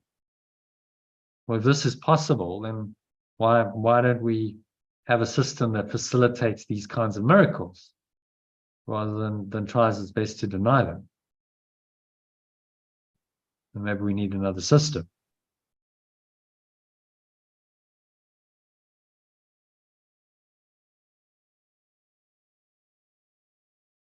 So this is the powerful learning. See how powerful this is when you see in your manifest experience on the external level, okay, my body's healed. Someone else's body is healed, like Anita Moorjani, because you can do it using someone else's experience. Okay.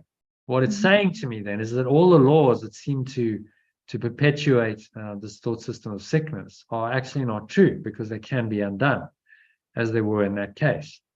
And so one miraculous healing, like Anita Moorjani experience, actually denies all the laws of the ego. And the ego knows that. And so all it can do to defend its laws is to say, oh, well, this isn't true, it's not real, and they deny the evidence. Or they try and ascribe false causation to this. Okay, well, she did heal, but actually it was the chemo that did it. Because they can't accept the truth that actually it's the mind that did it, because that blows the entire illusory construct away. And they can't, all of those laws can't be believed in anymore. And they want to still believe in those laws because it makes them feel safe, even though they're not true. And Rupert Sheldrake, who's a more kind of enlightened scientist, criticizes the scientific materialist paradigm, says this isn't science because it's a dogma, it's a belief system. You are ignoring evidence that contradicts your theory. That is not the scientific method. Scientific method objectively observes everything, brings it in and says, okay, well, if we've observed this, we need to find a theory that matches the observation. And if our current theory doesn't match the observation, then our current theory must be wrong or incomplete. So we must look for a better one. That's the scientific method, isn't it? But if you start saying, no, we're just going to deny the evidence because we want to maintain our belief system, that is no longer science, that is a dogma. That is a belief system. There's no different from any religion, which says, I believe this because I want to believe it, and I deny evidence to the contrary. That's not science. So don't claim that it's science. And that's his critique of this scientific materialist paradigm and of these systems, like the medical systems, that operate according to it.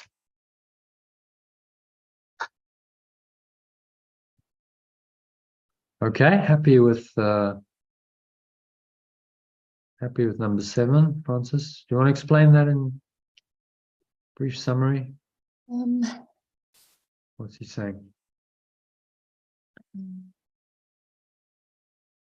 Yeah, I suppose I kind of understand that. I think it's like anything when you kind of see, what happened to Anita was huge. Like it was one of those big spontaneous moments that kind of shifted. And the same with Eckhart Tolle and stuff. They had that big, massive shift. But for the rest of us, it seems to be just a chipping away. And I think like every time you see somebody healed in a miracle, or every time something shifts within you, it's just that added belief.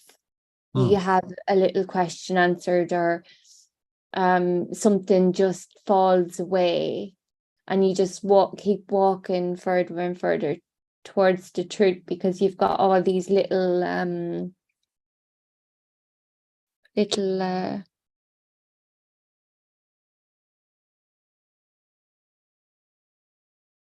I don't know what the word is. Mhm. Or something. So I feel like it's a little like that. It's like that the laws and the beliefs that we hold just fall away little by little. Yeah. So for most people, it's more progressive, not Yeah. necessarily one big hit, but they Yeah. have these progressive, an experience. You get some insight. You go, okay, well, I'm feeling that, and then maybe something shows up on the physical level to confirm it. Yeah. Okay, I'm connecting the dots here. I changed my mind, had a different experience. Okay, and something changed on the physical level, maybe in my body, maybe in someone else. Okay, I'm noticing, connecting the dots, and so systematically and progressively we can do this. The kind of massive, intense, awakening experiences, they usually only happen because of a lot of pain.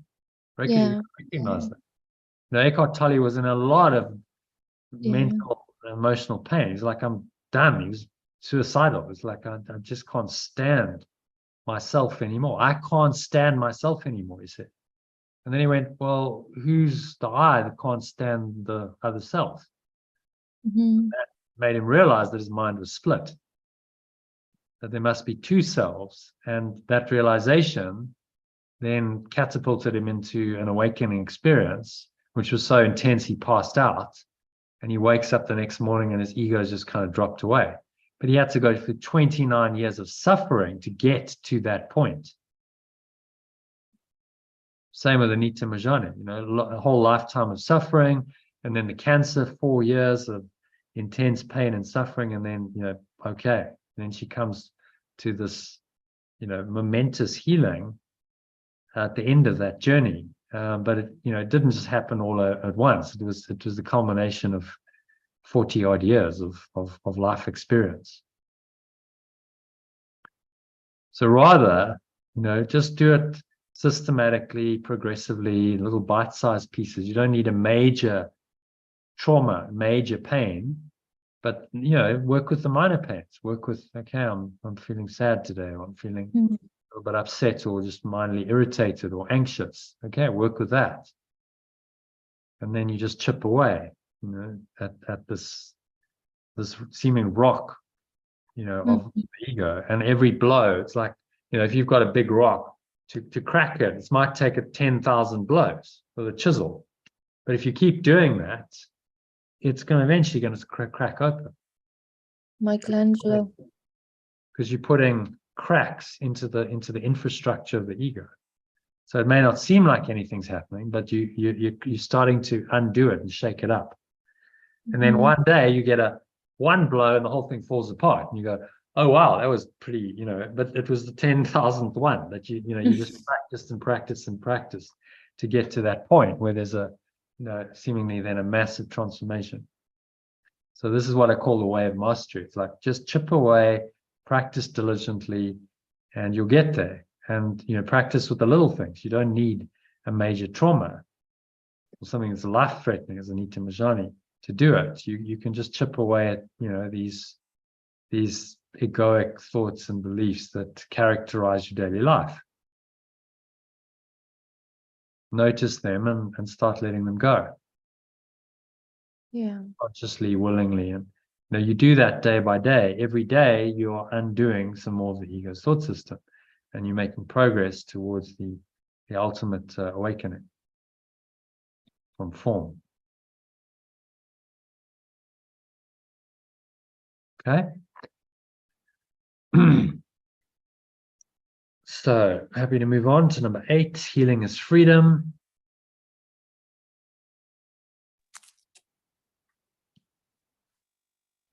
Healing is freedom, for it demonstrates that dreams will not prevail against the truth. Healing is shared, and by this attribute, it proves that laws that are opposite to the laws of sickness that seem to make sickness inevitable are more potent than their sickly opposites. Healing is strength, for by its gentle hand weakness is overcome, and minds that were walled off within a body are free to join with other minds and be forever strong. And what's he saying then? Healing's freedom, and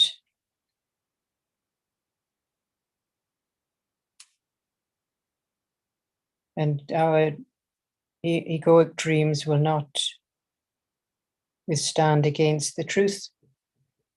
And once this happens, healing is shared, and the opposite to the laws of sickness that seem to make sickness inevitable or more potent than their sickly opposite. So it's just two complete opposites. Healing is strength, and just chipping away with that gentle hand. The weakness can be overcome and removed, and get rid of that awful imprisoned wall that we've got around us. And then we're forever strong with other minds. Wow, amazing.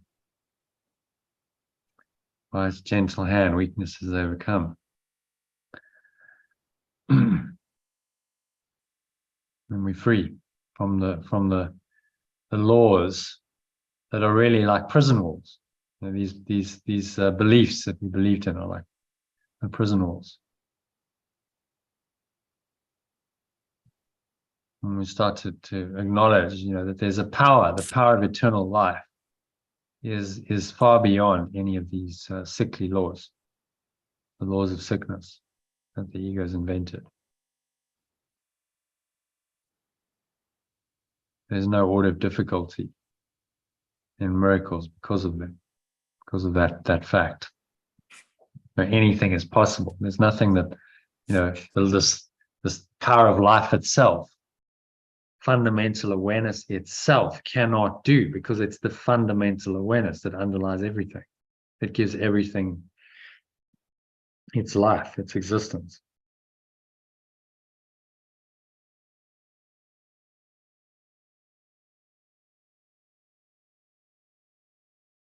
And by its gentle hand, weakness is overcome.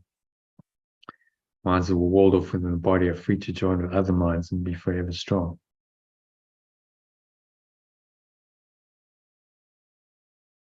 And we're free to join with other minds,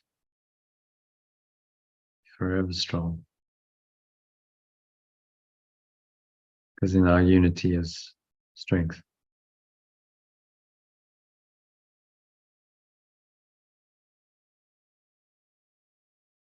So it's bringing in the element here of sharing.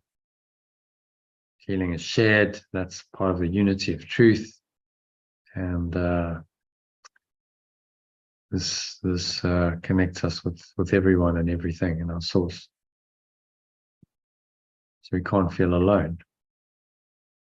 So every sickness is an opportunity for restoring your mind to this oneness through this healing process you undertake.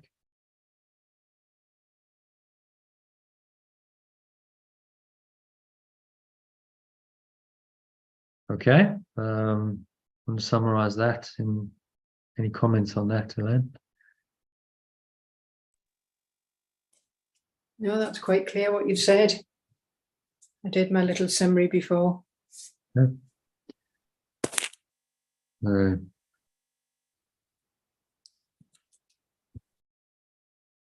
I was thinking as we were doing that I understand it a little bit, like you know, when I was sick, when I've been sick, you're in your own thoughts, you're worried about you, and the thoughts go around in a loop because you're like constantly worried, am I going to get better, am I going to get well, like why me? It's a very victim place. And then when you start to heal, your mind does become freer and you start healing, and then it's always you switch to a place of service. You're like, okay, I overcome this, I can help others to overcome it. So I can see how your mind was walled off within your body, and then it's free to join other minds because you're starting to think like, how can I help other people? Yeah.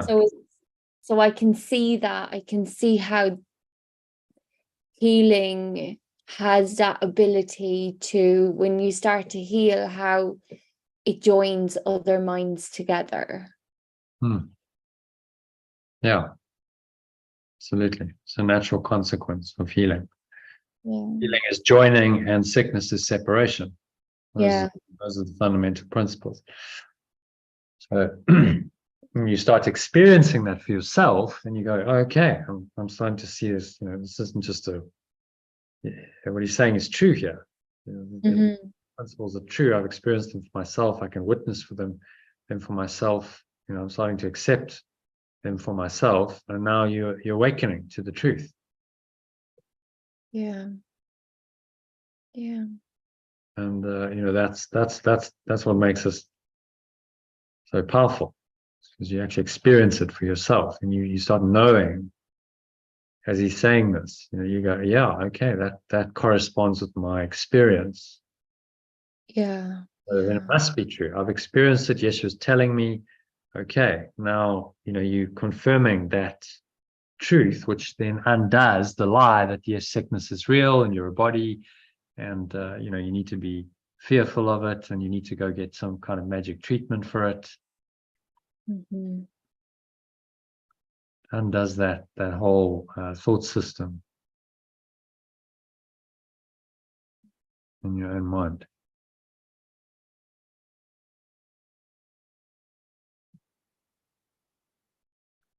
It was amazing, really. It's quite extraordinary to experience that.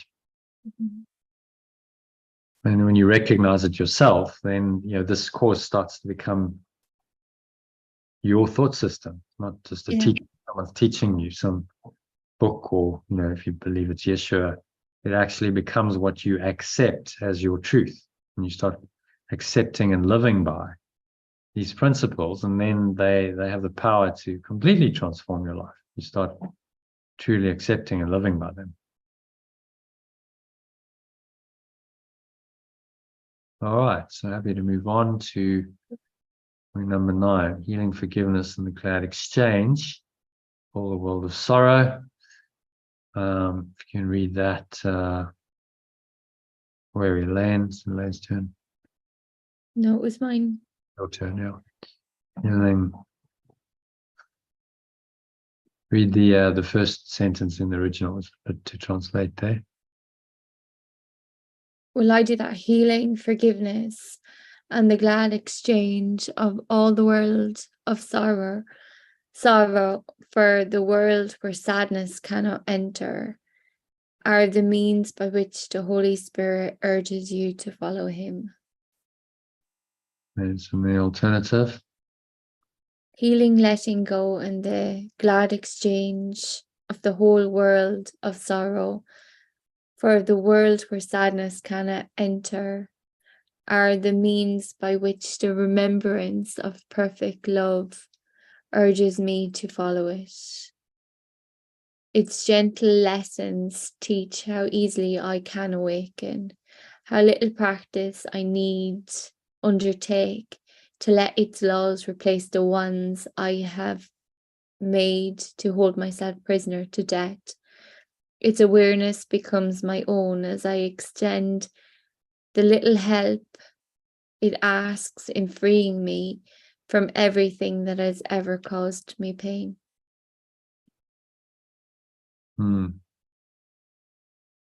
Very nice, very reassuring and comforting, isn't it?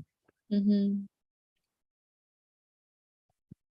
What it's kind of saying to me, like, it's easy, it's simple to do it, but the ego, or we, just make it complicated. We make it feel like it's a hard task. But I think sometimes I feel like if we reach out to the Holy Spirit, or we reach out to whoever we kind of lean towards, that's what surrender is about. It's what letting go is about. It's kind of not knowing that we're not alone in this, like that God's there, or divine perfect love, or whatever.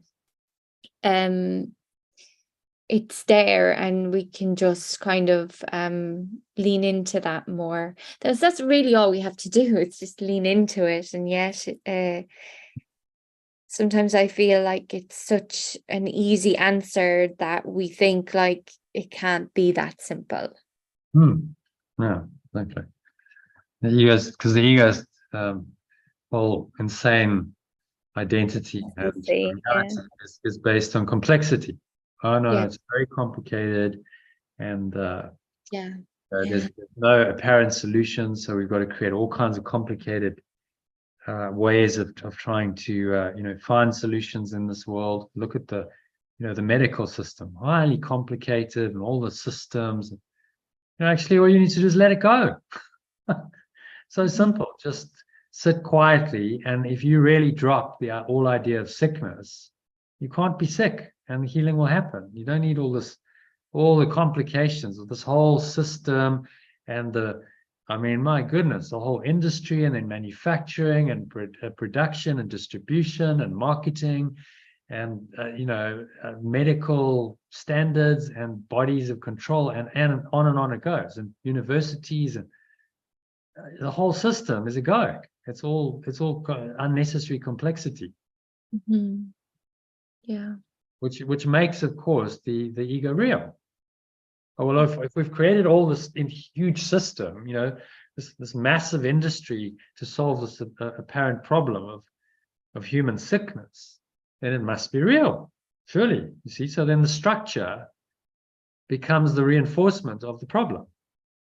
So it's not really a healing system, it's a sickness system.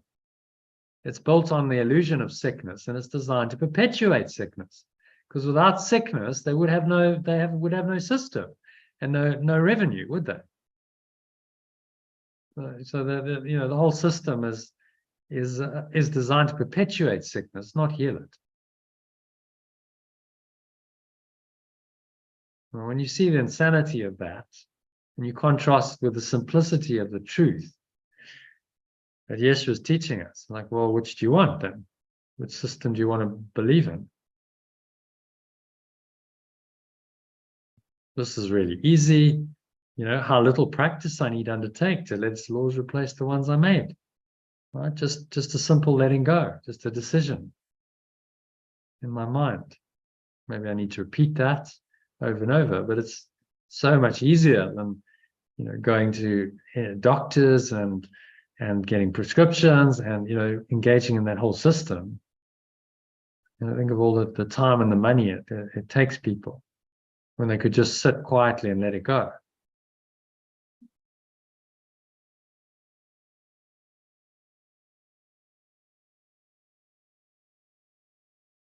And he's telling us very clearly, these are the alternatives.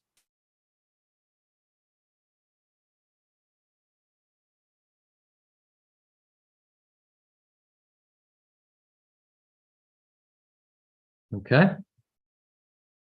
Anything else you want to add to that?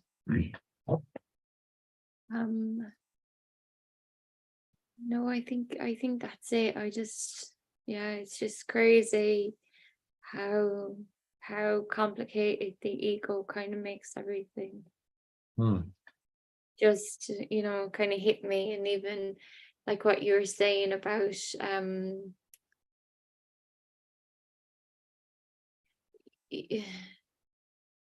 the medical system, or all these different systems that are in place, and yet it's just built to distract from the truth of it, from true teachings, like, and then Yeah, And Yeah. you know, the world believes these things because it's the world of separation. The ego has to believe in the separation and the reality of sickness to maintain its existence. Yeah. Yeah. You start seeing, you know, what Yeshua is saying to us is that the world is a construct of the ego. It is the ego's world, and it is made to perpetuate and defend the illusions of the ego. Mhm. And, you know, so look honestly on it, and you see that. When you see that, that's the beginning of your awakening, because you go, oh my God, that's actually the truth. That's, you know, that is the case. I can see very clearly how this world is the ego's, you know, system. It's a projection of this belief in separation, and all of its structures and its legal definitions and its codes. You know, I'm paraphrasing what he said a couple of lessons ago. All of that is part of its system.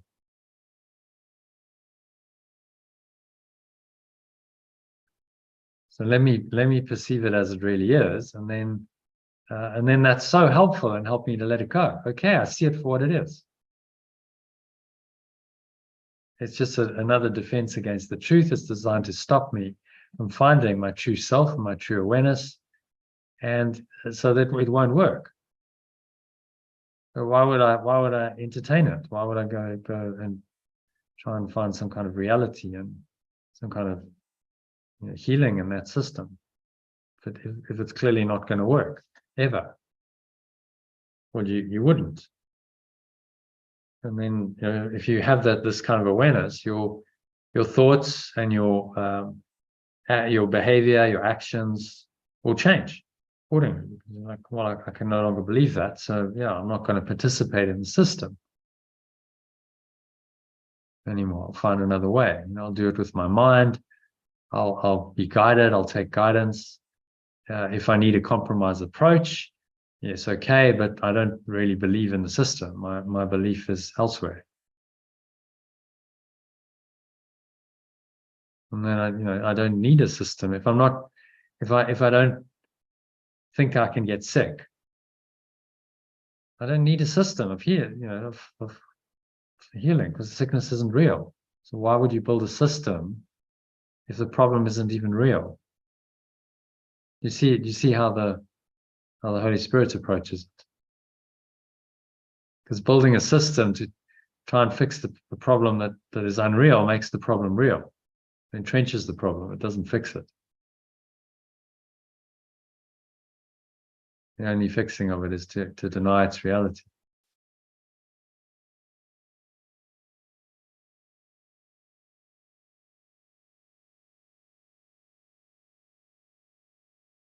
Okay, so number 10, as I let myself be healed.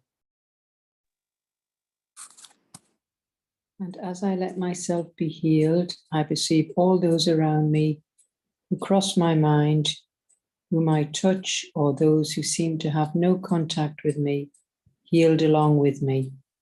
Perhaps I will not recognize them all, nor realize how great my gift is to everyone when I let myself be healed. But I am never healed alone.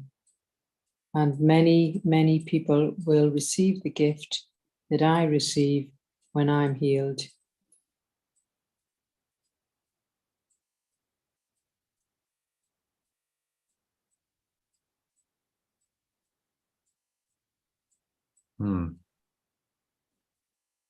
Yes, so what's he saying there? It's fairly straightforward. If I'm healed, then unbeknownst to me, I could heal many, many people. I don't know, obviously, the universal intelligence does that. Yeah, so the more people believe in this, the more it starts to awaken the whole mind. Because we all tapped in. So it's when you change your mind, that's going into the mind, into the quantum field, call it, and it's influencing everyone. In again, referring to Rupert Sheldrake, he's done research on species, and he finds that if a species adopts a new behavior, then within months of that behavior coming into, being observed by someone somewhere, the entire species around the planet adopts it. Isn't that interesting? Yeah. Even though there was no physical communication, they might have been on different continents, different islands. Somehow they know. How does that work? Because they tapped in on a mind level. They're all communicating on that level. It goes into the mind of that species. It's loaded in. There's, okay, so now everyone can tap into that field. It's non-physical. It's a field of thought. In the same way, more people start to believe in this truth, that goes into the mind, and that gets strengthened, that belief system gets stronger, and more people will start tapping into it and downloading it and believing it. So every person who comes to this awareness and holds these kinds of thoughts is part of the healing. And every person who denies it and wants to believe in the old way of the ego is actually part of the problem, and they're part of the sickness system that is never going to work, and it doesn't bring healing, true healing and happiness, and it makes some people a lot of money. That's all it does. But the truth and the illusion, truth and money are not compatible. So as soon as a system becomes dominated by money, then you've lost the truth, haven't you? Yeah. And that's what's happened. Now, it's not about actually healing. It's about how much money we can make in the guise of healing. Well, that's not a genuine healing system at all. No. It's false. It's an illusion. It's a deception. You say you want to heal people, but actually you just want to make as much money as you can from them. And actually you make more money when you keep them sick. Because if they're totally healed, they don't need your system anymore, do they? So we want to keep them, sick enough to still need our system, but it's still alive so that they can use our system for years. And then enter the drug industry. That's what they do. An ingenious business model, but it has nothing to do with healing at all. When you can recognize that, then you can just discard it and go, that's just ridiculous. To think that could possibly work, and that could replace pure formless awareness of perfect love and the truth is just insane.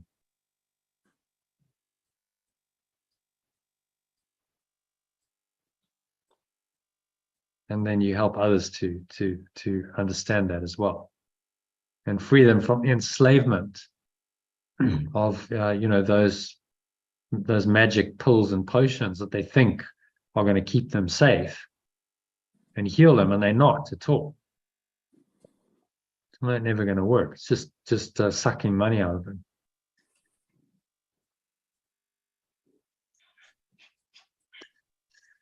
All right.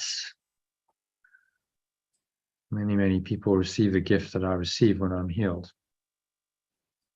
So even if you don't share it with many people, it's going in on the mind level, and you're programming the quantum field and helping others who are open to it to learn the same truth.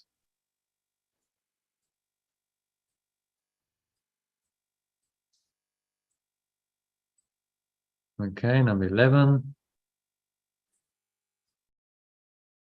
Those who are healed become instruments of healing. Nor does time elapse between the instant they are healed and all the grace of healing they are called on to give. Don't get that one. Okay, nor does time elapse between the instant, so the moment. Let's change that. The instant they are healed, and all the grace of healing they are called to give. Nor does time elapse. I don't get what that means. Okay.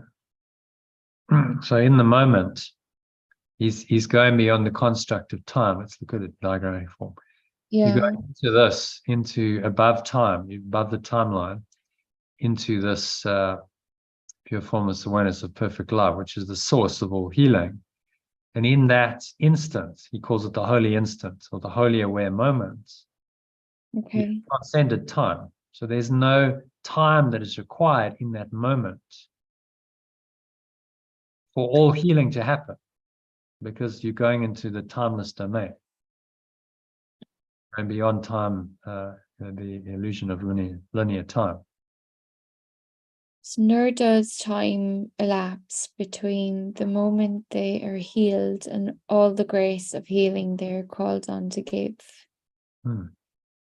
So in that moment, when you healed, then the source immediately gives you this purpose of extending the healing. You become the channel for the healing in the world. And there's no time. In that moment of healing, it's done. It's all accomplished. Then it plays out maybe on the level of form. It's already done in mind in that moment of healing. Okay. So you have an awakening, which is the same as healing. And then it's almost like your entire healing career is already there. It's given to you, right? All the grace of healing, you have the awakening, and it's a done deal. And then it's going to, you come back down into the timeline, and it plays out on the level of form. Okay. But it was already done. It's like the script in that moment. So let's take Eckhart Tolle's example. So he has that moment of awakening, yeah? It's like he goes in and you know, he gets it on a high level. In that moment of healing, all the grace of healing that he has subsequently given over the last 40 odd years that he's been teaching was given in that moment. That was the moment, the seminal moment. It was all kind of loaded in that moment, you see. Okay. It's like almost like a movie script being written. It's like his whole life story was rewritten in that moment. The script was rewritten so that he would then become a spiritual teacher. All done in that moment. And then it just had to play out over his life, moment by moment. But already the script is already written in the moment of healing, the moment of awakening. Okay. That's what he's saying. And then you just have to trust the process. You're like, okay, well, it's already happened. It's a done deal. So now at any point in the journey, all I need to do is download the instructions. It's already been written. The movie's already been made. Think of a movie. It's already loaded into the projector that they use to project it onto the screen, isn't it? It's already there. So now it's just got to be unfolded. It's just got to show frame by frame. So, okay, as I'm experiencing on the timeline, frame by frame, this experience of my life, it's like, let's just download what's already there. It was already, that movie was already made in the seminal moment of my healing. So let me just allow that to unfold through me. And that's, the surrendered state of mind they talk about in spiritual teaching. And just allowing it all to happen through you and for you. And in the moment of your healing, it was done already. Powerful realizations. You go beyond time to a state in that time, in that moment of accomplishment. In that moment, nothing is needed. Everything is done already. It's complete. In that moment, the one-man plan is complete. You need do nothing. I need do nothing. No separate self needs to do anything. Now, that plan unfolds for you in time. And if you're tapping in to this higher level, then it's going to guide you moment by moment by moment. and tell you exactly what you need to do and where you need to go, and let the dream unfold in this very kind of synchronistic, helpful way.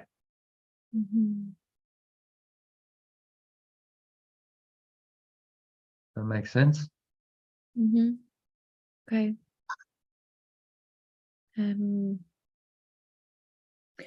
What is opposed to pure formless awareness of perfect love does not exist, and whoever does not accept it becomes a haven where the weary can rest.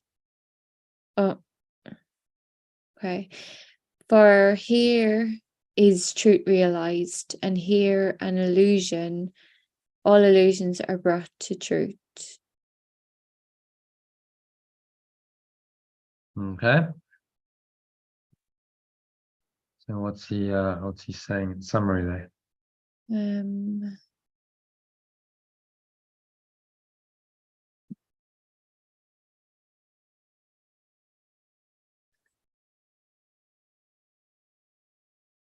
Oh my goodness, I don't know. I was a bit confused about those who do not accept it become a haven where the weary can rest. What is opposed to pure formless awareness of perfect love does not exist, and whoever does not accept it. So they're not someone who doesn't accept.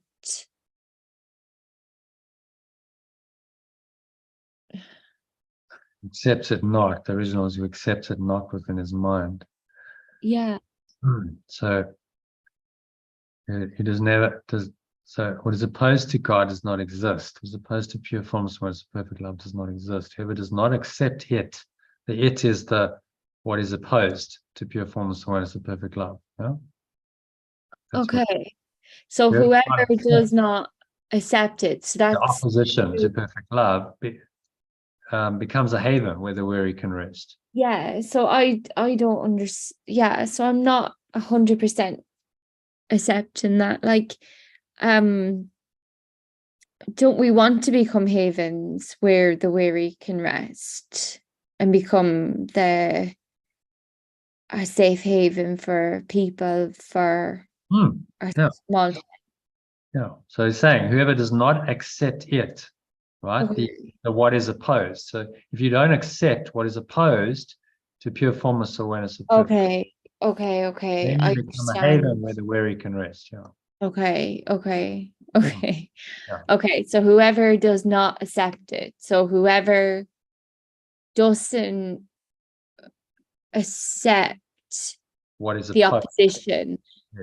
Yes. So whoever believes that pure formless awareness of perfect love exists, Exactly. becomes the haven. Yes. Okay. Yeah. He said it in the negative, but Okay. the reason he writes it like this because he makes you think about it. It's like, okay, so what's he actually saying? And then it's actually quite simple what he's saying, but sometimes he says it in convoluted ways. Yeah. Where the weary can rest. So you become a healer, and people come and seek you out, and they go, "Well, you have a presence. You have a healing presence and an energy." And then often, you might become a healer in this world, and you offer those services to people, or you just are a comforting presence, and people feel drawn to that. He had realized. Here.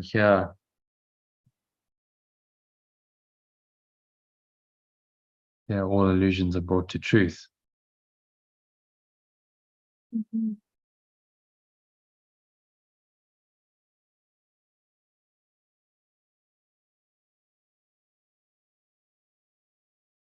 So our healing is our awakening. It's the same thing. Healing is awakening, and then on a physical level, any conditions that we call sickness, disease in this world that seem to manifest in the physical body. If the mind is truly healed, then those miraculously disappear. They're not required anymore. As we saw with Anita Moorjani. And many other instances of people just, okay, those conditions just go. They're not needed anymore. Whereas if we understand that the body is illusory and it's just a projection of mind, it's all energy, projected thought, there's nothing solid about the body at all. So, well, of course it can change in an instant because it's not solid. Mm-hmm. The illusion of its solidity is just that, an illusion. Actually, it's just projection of thought. And that projection can change. So within the domain of the changeable. So there's nothing that's not possible. If you allow it, if you allow change to come into your thought system, brought in by the pure formless awareness of perfect love, then it can fundamentally change the way the body is operating. It can heal things, can reorganize that whole delusional system according to the principles of truth. And that reorganization would be called healing.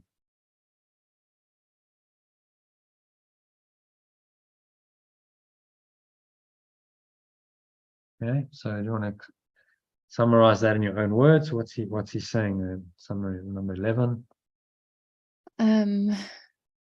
Yeah, just the healers become instruments of healing. The people who have healed can be used as those who heal, really.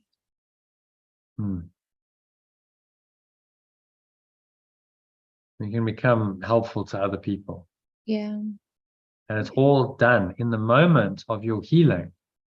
You have one moment of healing and awakening. It's all done. And then that plays out over time. It's okay, well, now you get this person coming along and another person, but it's all done in that holy instant. Mm-hmm. There's no time between the moment they're healed and all the grace of healing they're called on to give. So it's the spirit is giving and extending all the time. So as soon as we heal and we open to it, we become the channels for it to extend into the world naturally. And as it extends in and through us, then we become so-called healers in this world. Because it's seeking channels to extend itself into the world, just as the ego is.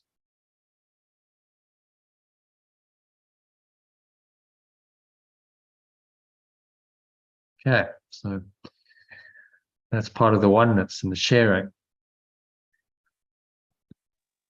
So would you not offer shelter to...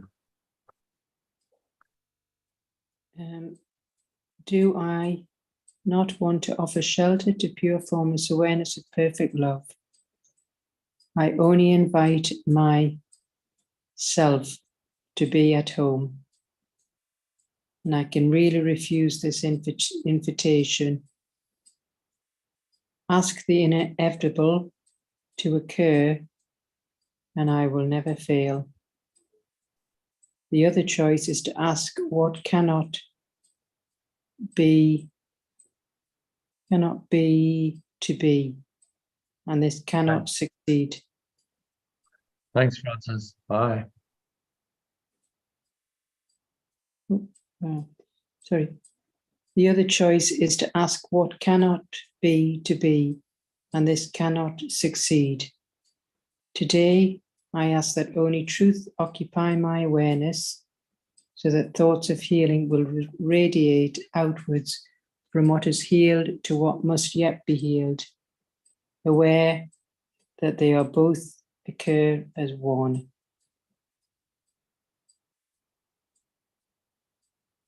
Okay, so what's he saying there? Well,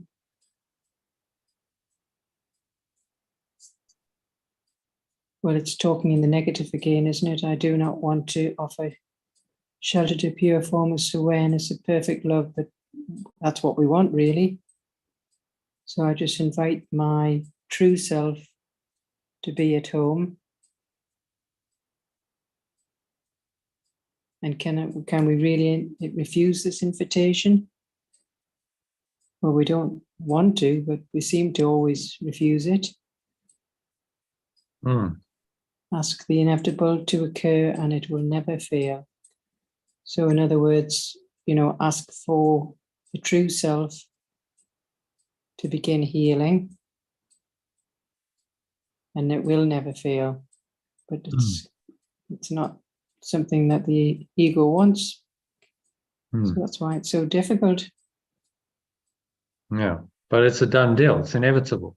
Oneness is true. It's inevitable. We will return to our source. So just ask for that inevitable at-one-ment to happen sooner rather than later. And I can't fail because it's the truth. It's the destiny of every human to atone, become one with his or her source.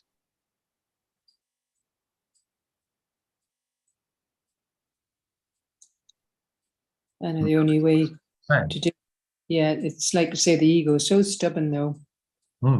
It's really sticks with its addictions and doesn't want to. Stubborn, very stubborn.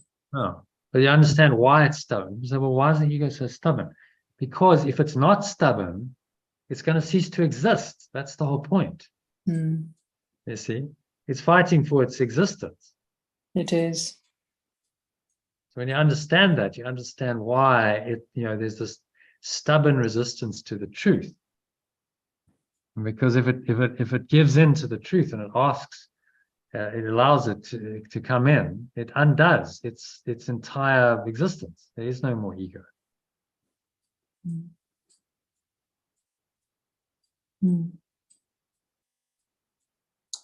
Yeah.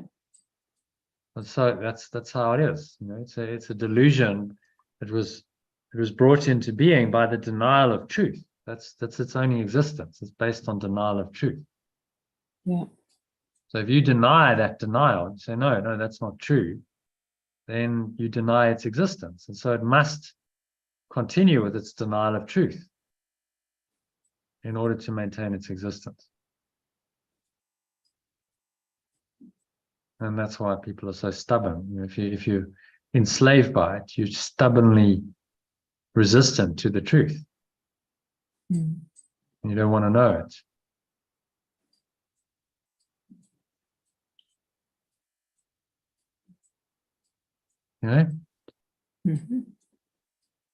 So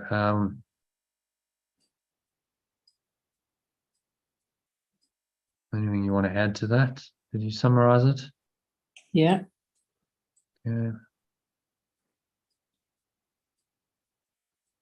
So number 13. I will remember as the hour strikes, my function is to let my mind be healed, so that I may carry healing to the world.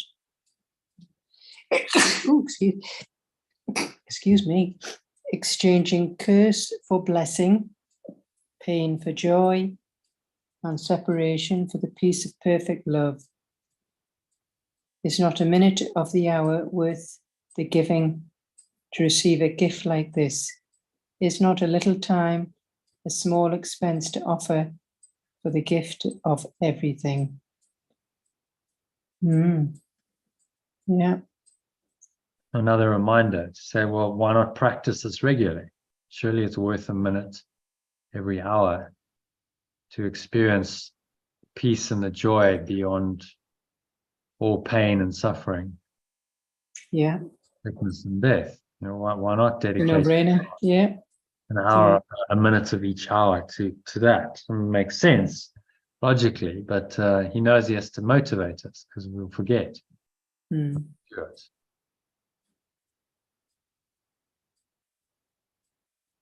Okay, so number 14. So how's that hourly practice going, by the way? You're managing to do it a few times. Was getting better, but still not as, I'm still not there yet. But I'm doing a little bit more in the afternoon. And as you can see in the evening, I'm doing this all evening. Yeah. So that's good. Just try, and even if for a few moments, it doesn't have to take minutes, just a few seconds. and you top yourself up and you go, okay, I can take a breath and I can just bring the lesson to mind. When I'm healed, I'm not healed alone. If you remember nothing else, remember the main lesson. And you just dwell on that for a few moments, maybe only 5 seconds, 10 seconds, because it interrupts the pattern of the ego in that moment. Yeah. And resets your thought system so you don't then go into The egoic resistance, yeah. Exactly. So there's a method in his madness. He's saying, do this to interrupt the pattern of the ego. And the more you do that, the more you interrupt its pattern, the more you're undoing it. Yeah. So throughout the day, do it, because it's every day then is being used. Every hour, you're doing something to undo the ego. Well, this is the fast track. If you keep doing that, you can't fail to awaken. No, so yeah, so I still need a bit more discipline to do it more frequently. Yeah. And just try and get the logistics organized. So you have it on an app. I mean, it's on your phone, so you can check the lesson on your phone and you can listen to the breath break. But the reminder, have an app on your phone or some way of reminding yourself. Okay, boom, off it goes. Okay, then then I listen. I've got the time. I'll do 5 minutes. If I don't have the time, I'll just do a minute and I'll remind myself of the main lesson in that minute. And I give you instructions, in your email and your text message. There's instructions for doing it in under a minute. If you follow those instructions, you'll be able to do it in under a minute. Yeah. So, do it. They're there for a reason. Yeah. You can't listen to the breath break. Yeah. Discipline required. No. But you do it because of what it's going to do for you. You want to experience. Well, that's it. Well, of course, yes. Why not? Why not experience a download of love, peace, and joy for a minute every hour? Surely that's a good way to spend. Well, yes, absolutely. Yeah. And then that permeates through. It's like a fragrance that permeates through your entire life. For the rest of the hour, you've got a different frequency, a different vibrational frequency, which permeates through your thoughts, your words, and your actions, and everything happens differently. Yeah. Okay. So I'm just read number 14, and yet I must be prepared for such a gift. And so I begin the day with this and give 10 minutes to these thoughts, with which we will conclude today at night as well. When I am healed, I am not healed alone. And I want to share my healing with the world, so that sickness may be banished from the awareness of perfect love's one extension, who is only self. Who is my only self? Who is my only self.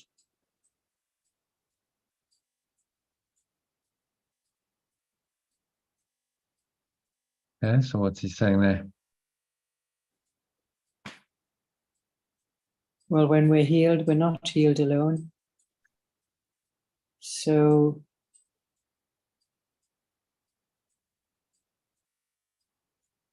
we want to share all this healing with the world, so that sickness can be banished from the awareness of perfect love, one's extension, who is our only self.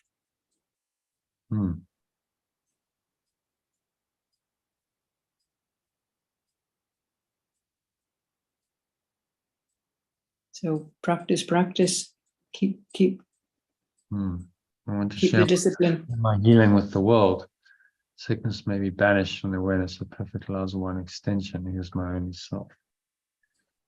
So there's a desire to heal everyone, because the one universal purpose is to come back to this awareness of who we really are as perfect love.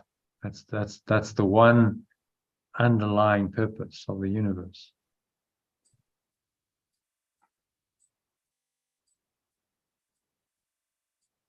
So it's a universal need, and if I align myself with that, then to come back to the beginning of this lesson, it's about purpose. Then I find my true purpose. My purpose then is to be this vehicle, the vehicle for this awareness coming into the world through me to help and heal and bless others. And then I come into my higher purpose.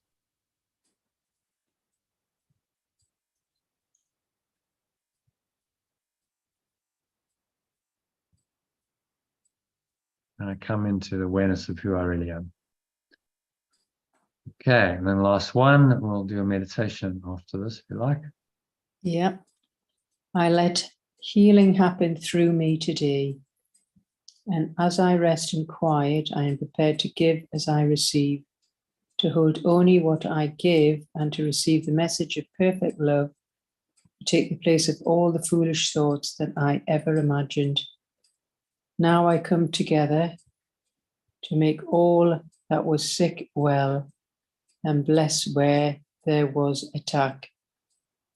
Nor will I forget this function as every hour of the day slips by, remembering my purpose with this thought: when I am healed, I am not healed alone, and I bless my companions for what I want to be healed with, for I want to be healed with them as they are healed with me.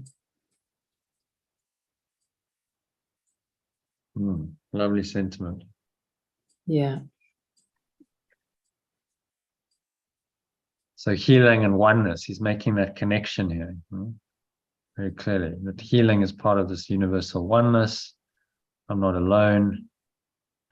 So if you want to read the personalized executive summary, just to summarize this. Healing is the opposite of sickness and separation. Sickness is a retreat from others, a way to isolate myself and block joining. It creates a false sense of power and reinforces the belief in separate self. But healing is the decision to be one again, to accept myself with all my parts intact. Healing shows that sickness is not real, but it is an illusion that can be released.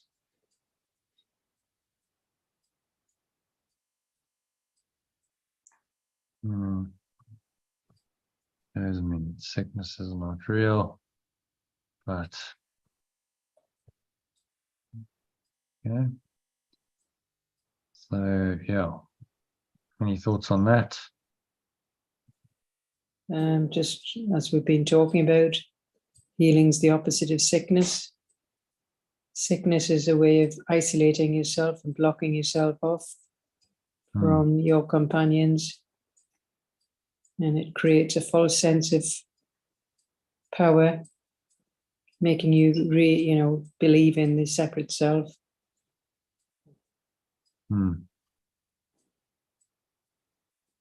So healing shows that sickness is not real,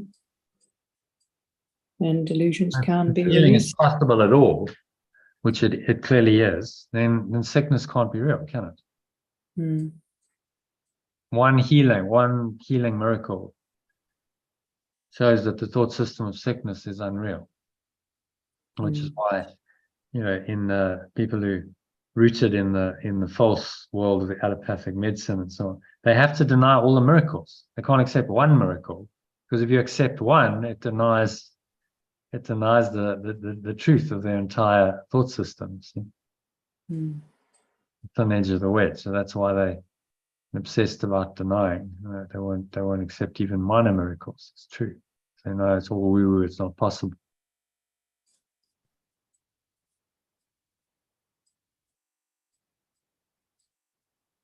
Yeah. So healing is a counter dream. Healing is a counter dream that cancels out the dream of sickness. It removes illusions that have not occurred and restores my perception of truth. In the healing process, I am not alone as I let myself be healed. I extend healing to others.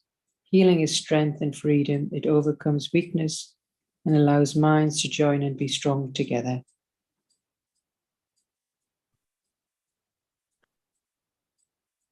Yeah. So healing is cancels. It's a dream that cancels out the dream of sickness. Yeah. Removes illusion, restores the truth. It's a process. I let myself be healed. I extend healing to others. So it's very much part of the at-one-ment. Healing and oneness go hand in hand, as do separation and sickness. Remember this next one. I want to offer shelter to pure formless awareness of perfect love. And cannot. Oh, I skipped one, did I? No. The remembrance of perfect love urges me to follow its teachings in healing, letting go, and exchanging sorrow for joy. As I am healed, I bring healing to those around me. Time does not elapse between being healed and sharing the grace of healing. Whoever accepts pure formless awareness of perfect love becomes a haven where others can find rest and truth. I want to offer shelter to pure formless awareness of perfect love, and I cannot refuse its invitation. Today, I choose to fill my awareness with truth and let thoughts of healing radiate outward. My function is to let my mind be healed so I can extend healing to everyone and replace curse and with blessing, pain with joy, separation with the peace of perfect love.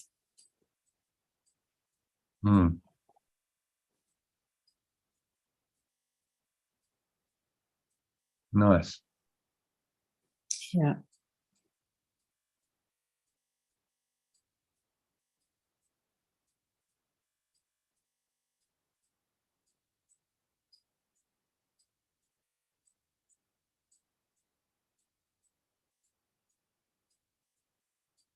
I am prepared to give and receive healing. I rest in quiet and allow healing to happen through me. I hold only what I give and receive from the message of perfect love every hour. I remember that when I am healed, I am not healed alone. I bless all my companions and choose to be healed with them.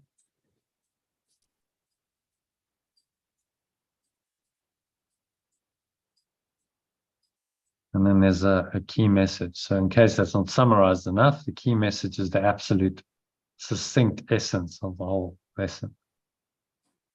Right. Healing is the opposite of sickness and separation. Through healing, I am not alone, but extend healing to others. It is a process of letting go of illusions and embracing the truth. Healing brings me strength, freedom, and the opportunity to join with others. By accepting pure formless awareness of perfect love, I become a haven for others. My focus is on allowing truth to occupy my awareness entirely and sharing the gift of healing with the world.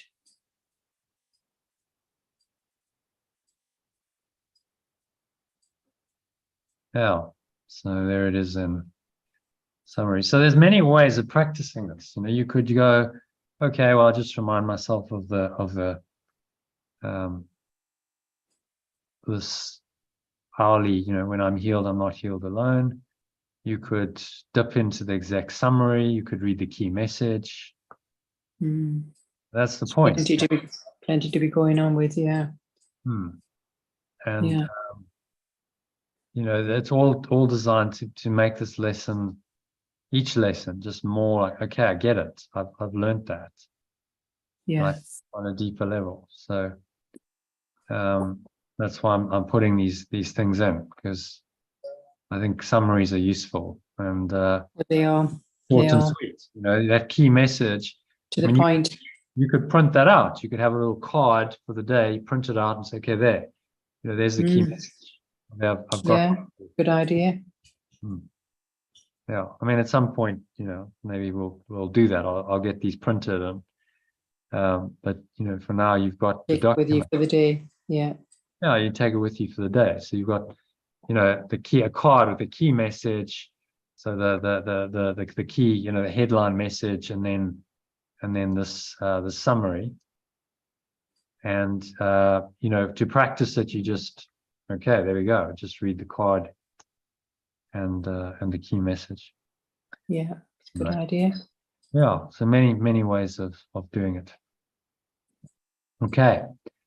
So so we do a meditation on this quickly. Yeah. I think Yeah. I'm not sure I've got the strength to start the text now. No. Well, no, it's It's only 6 paragraphs, so it'll maybe take us an hour, but yeah, I've got work tomorrow morning, so I'm gonna have after 11, yeah. All right, so just give me a moment to get meditation going. All right, so just making yourself comfortable. Sitting feet shoulder width apart, back straight, cup your hands in your lap. Close your eyes.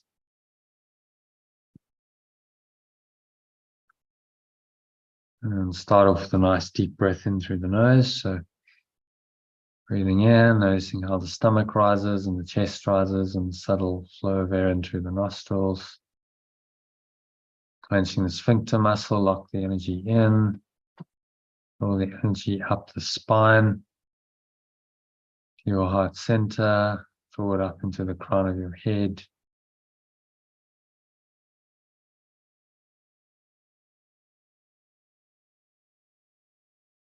Pausing at the top of the inhale. Yeah, just scan your mind. Notice any thoughts of sickness, suffering, any physical ailments you've got or anyone else has got, any bodily conditions the mind is dwelling on. They're there right now. Just tune into them. Whatever that sensation is in the body, just breathe into it.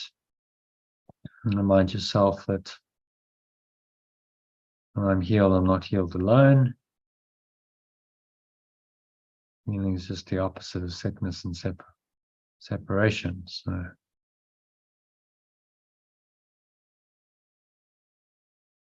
I'm going to let go of that idea of separation behind.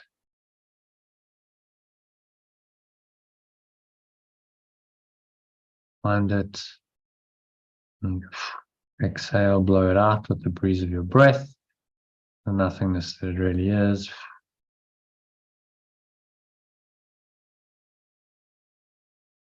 Going, gone. Pull the lower stomach into the spine, blowing all of this negative, dark energy out. You can imagine it's like a black smoke or dark cloud leaving you. It's releasing completely to the nothingness that it really is. And just let it all go.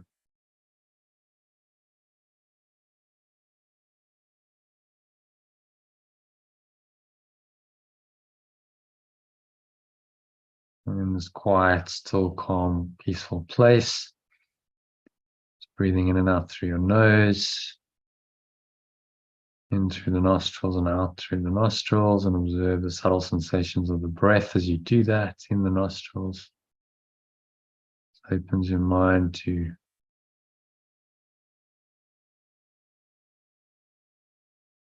these ideas. So I'm just going to read you personalized executive summary and the key message, and then just repeat them after me. So they become affirmations of the truth. So as you breathe in, you listen to me, and then as you exhale out through your nose, you repeat them slowly and deliberately as affirmations of the truth of this lesson. So breathing in through the nose, nice deep full inhale breath. You listen to the first sentence. Healing is the opposite of sickness and separation.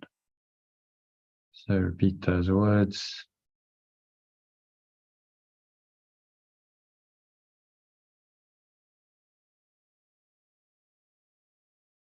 And as you exhale, you repeat those words. Breathing in again. Sickness is a retreat from others, a way to isolate myself and block joining.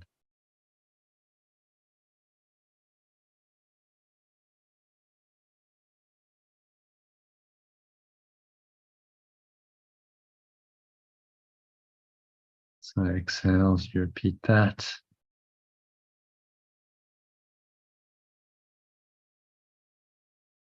Inhale. It creates a false sense of power and reinforces my belief in a separate self.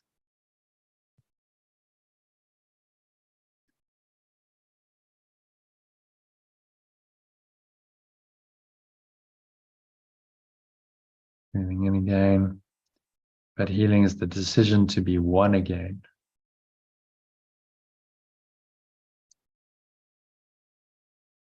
Healing is my decision.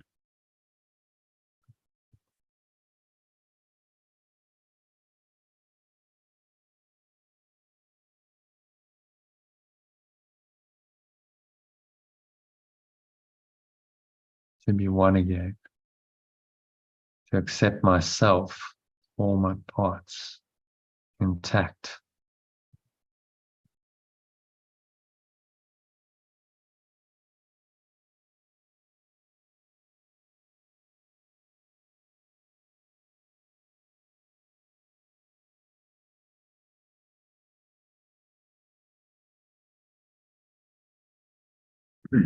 Healing shows me that sickness is not real.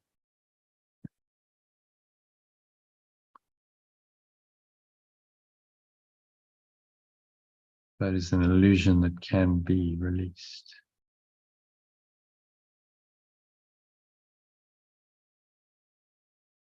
An illusion that can be released. So I exhale out.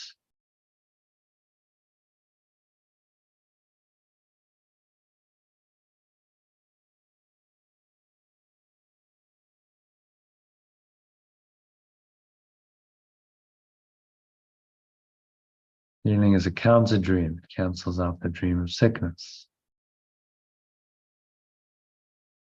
Breathe out as you repeat that. Breathing in. It removes illusions that have not occurred and restores my perception of truth.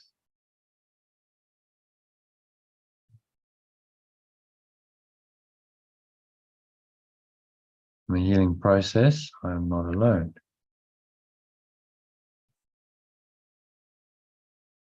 Breathing in again through the nose as I let myself be healed.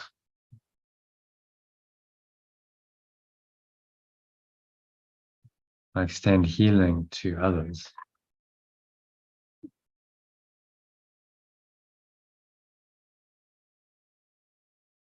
Breathing in again.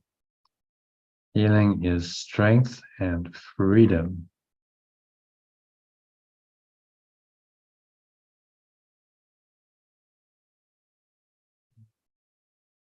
It overcomes weakness and allows minds to join and be strong together. So just really feel into these words. You can breathe them into every pore, every cell, every muscle of your body, every part of your mind, every fiber of your being. Allows minds to join and be strong together.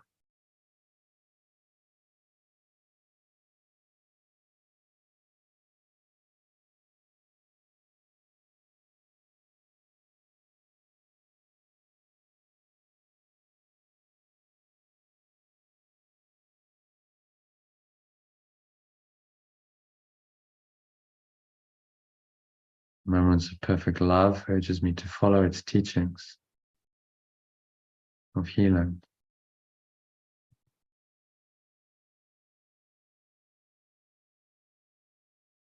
Letting go, exchanging joy, exchanging sorrow for joy.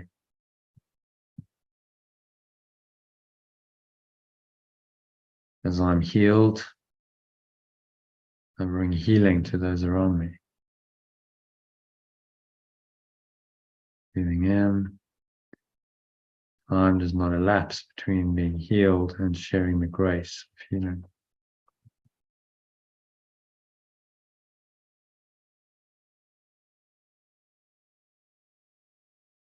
Whoever accepts pure formless awareness of perfect love becomes a haven where others can find rest and truth.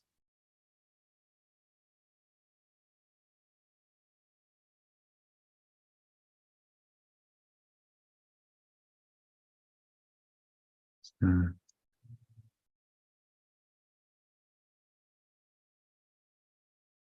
when I accept,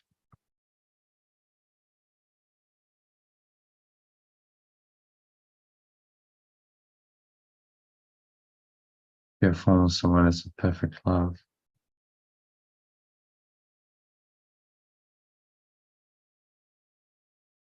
I become a haven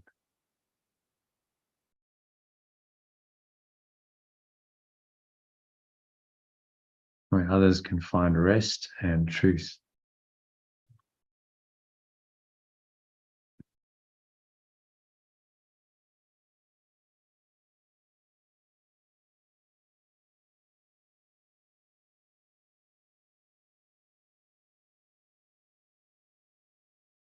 I want to offer shelter to pure formless awareness of perfect love and cannot refuse its invitation.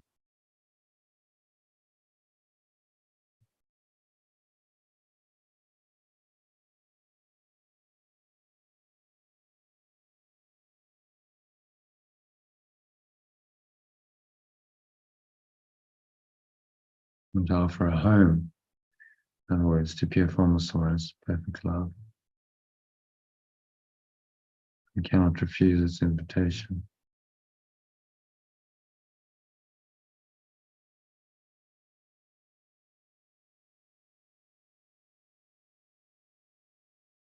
Today, I choose to fill my awareness with truth.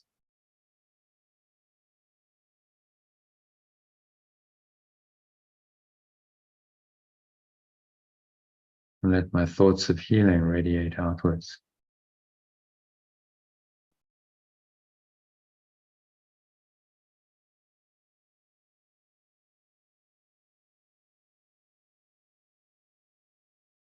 My function is to let my mind be healed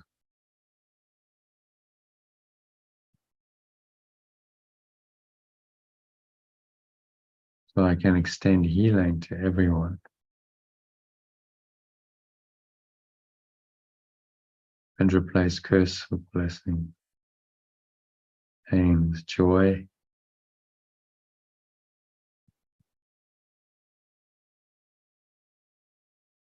and separation with the peace of perfect love.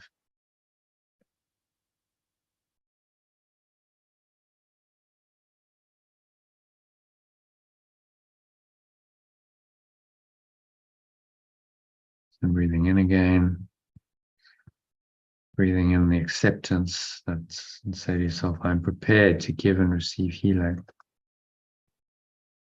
Now, I rest in quiet and allow healing to happen through me.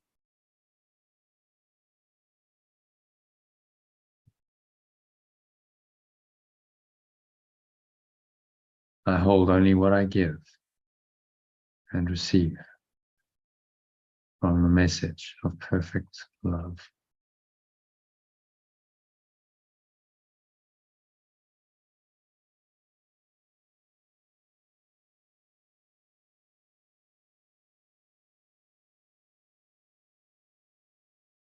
And remember that when I'm healed, I'm not healed alone.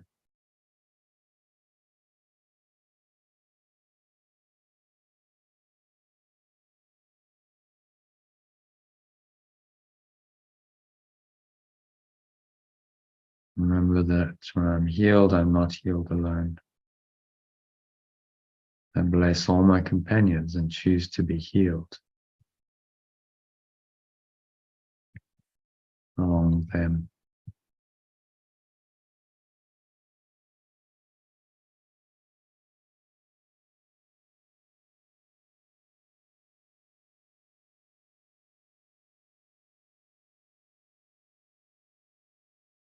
So healing is the opposite of sickness and separation. It's the key message. Through healing, I am not alone, but extend healing to others.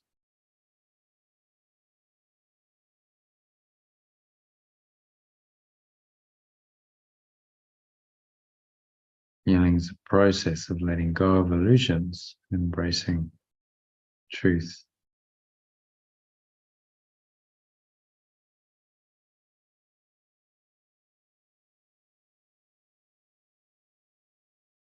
Healing is a process of letting go of illusions and embracing the truth. Healing brings me strength, freedom, and the opportunity to join with others.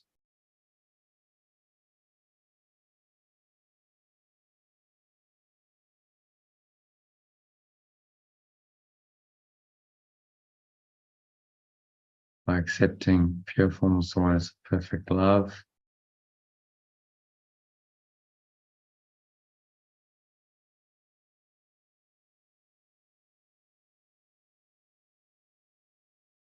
the focus is on allowing truth to occupy my awareness entirely and sharing the gift of healing with the world.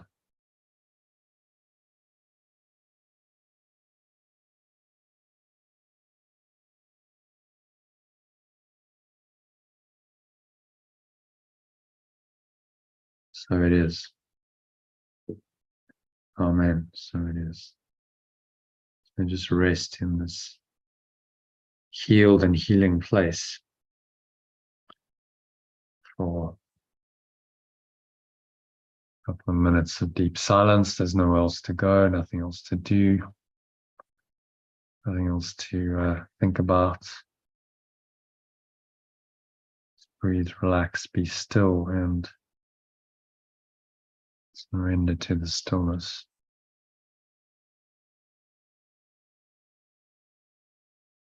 Of the truth.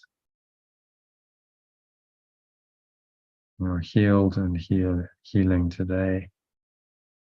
You're the light of the world.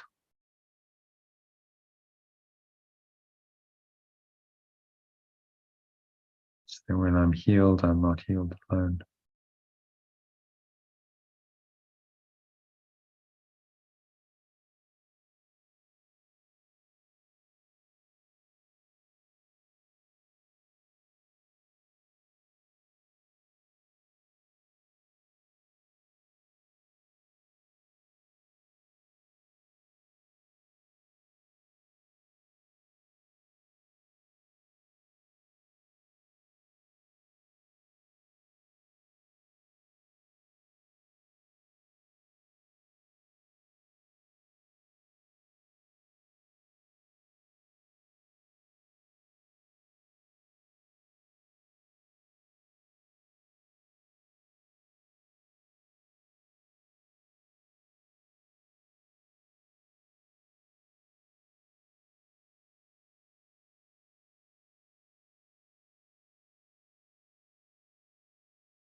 So just gently coming back to awareness of the body and the breath, senses and the world. And on the count of 3, you're going to open your eyes. So 1, just breathing in. Noticing how the stomach rises and the chest rises and the subtle flow of air in through the nostrils. And you pause at the top of the inhale. Scan your mind. Notice any thoughts, any emotions, any related body sensations. Anything that feels at all negative, limiting, contracted, constricting in any way. Breathe into that. And exhale. Blow it all out on the count of 2. Notice how the air flows out, chest and the stomach sucked back in. Feel a release. These dark thoughts and emotions are going, gone. Blown away with the breeze of your breath. Pull the lower stomach into the spine. Expel the last remaining air out.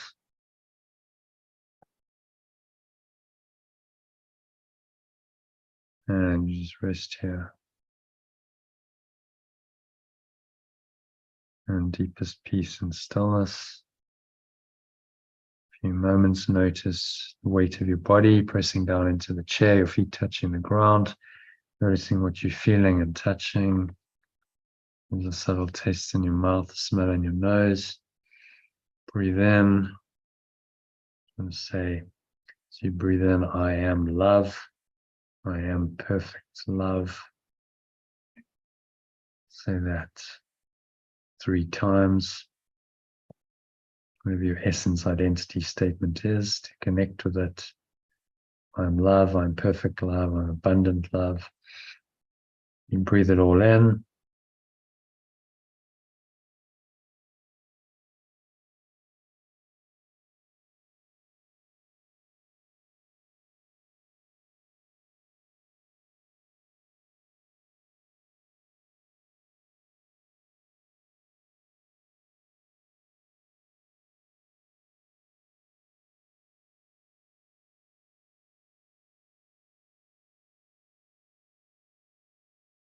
I'm abundant love, I'm perfect love. Feel that, connect with that. In the moment, I'm healed and I'm able to heal. So it's said and so it is done. On the count of 3, open your eyes. So take a moment just to look around.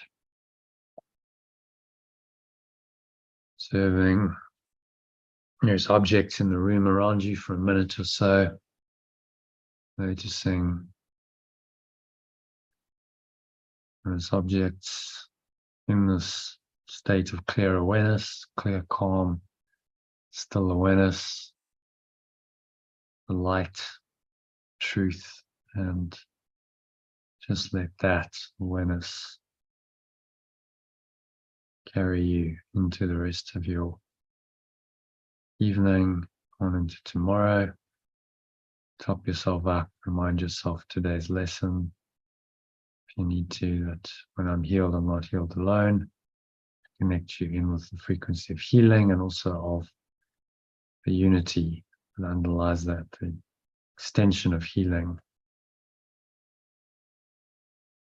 and fundamental unity that healing is just a manifestation of. So that brings us to the end of the meditation and tonight's session. Thank you to everyone who joined, Elaine, Francis, and Christine. And I hope to see you tomorrow. I think we're going to do an afternoon session at 12:30 UK time, 1:30 SA time. So join us then if you can. Hope to see you then. If you're not part of the community and you'd like to join these live calls, then look below. Join us on Sunday for a masterclass.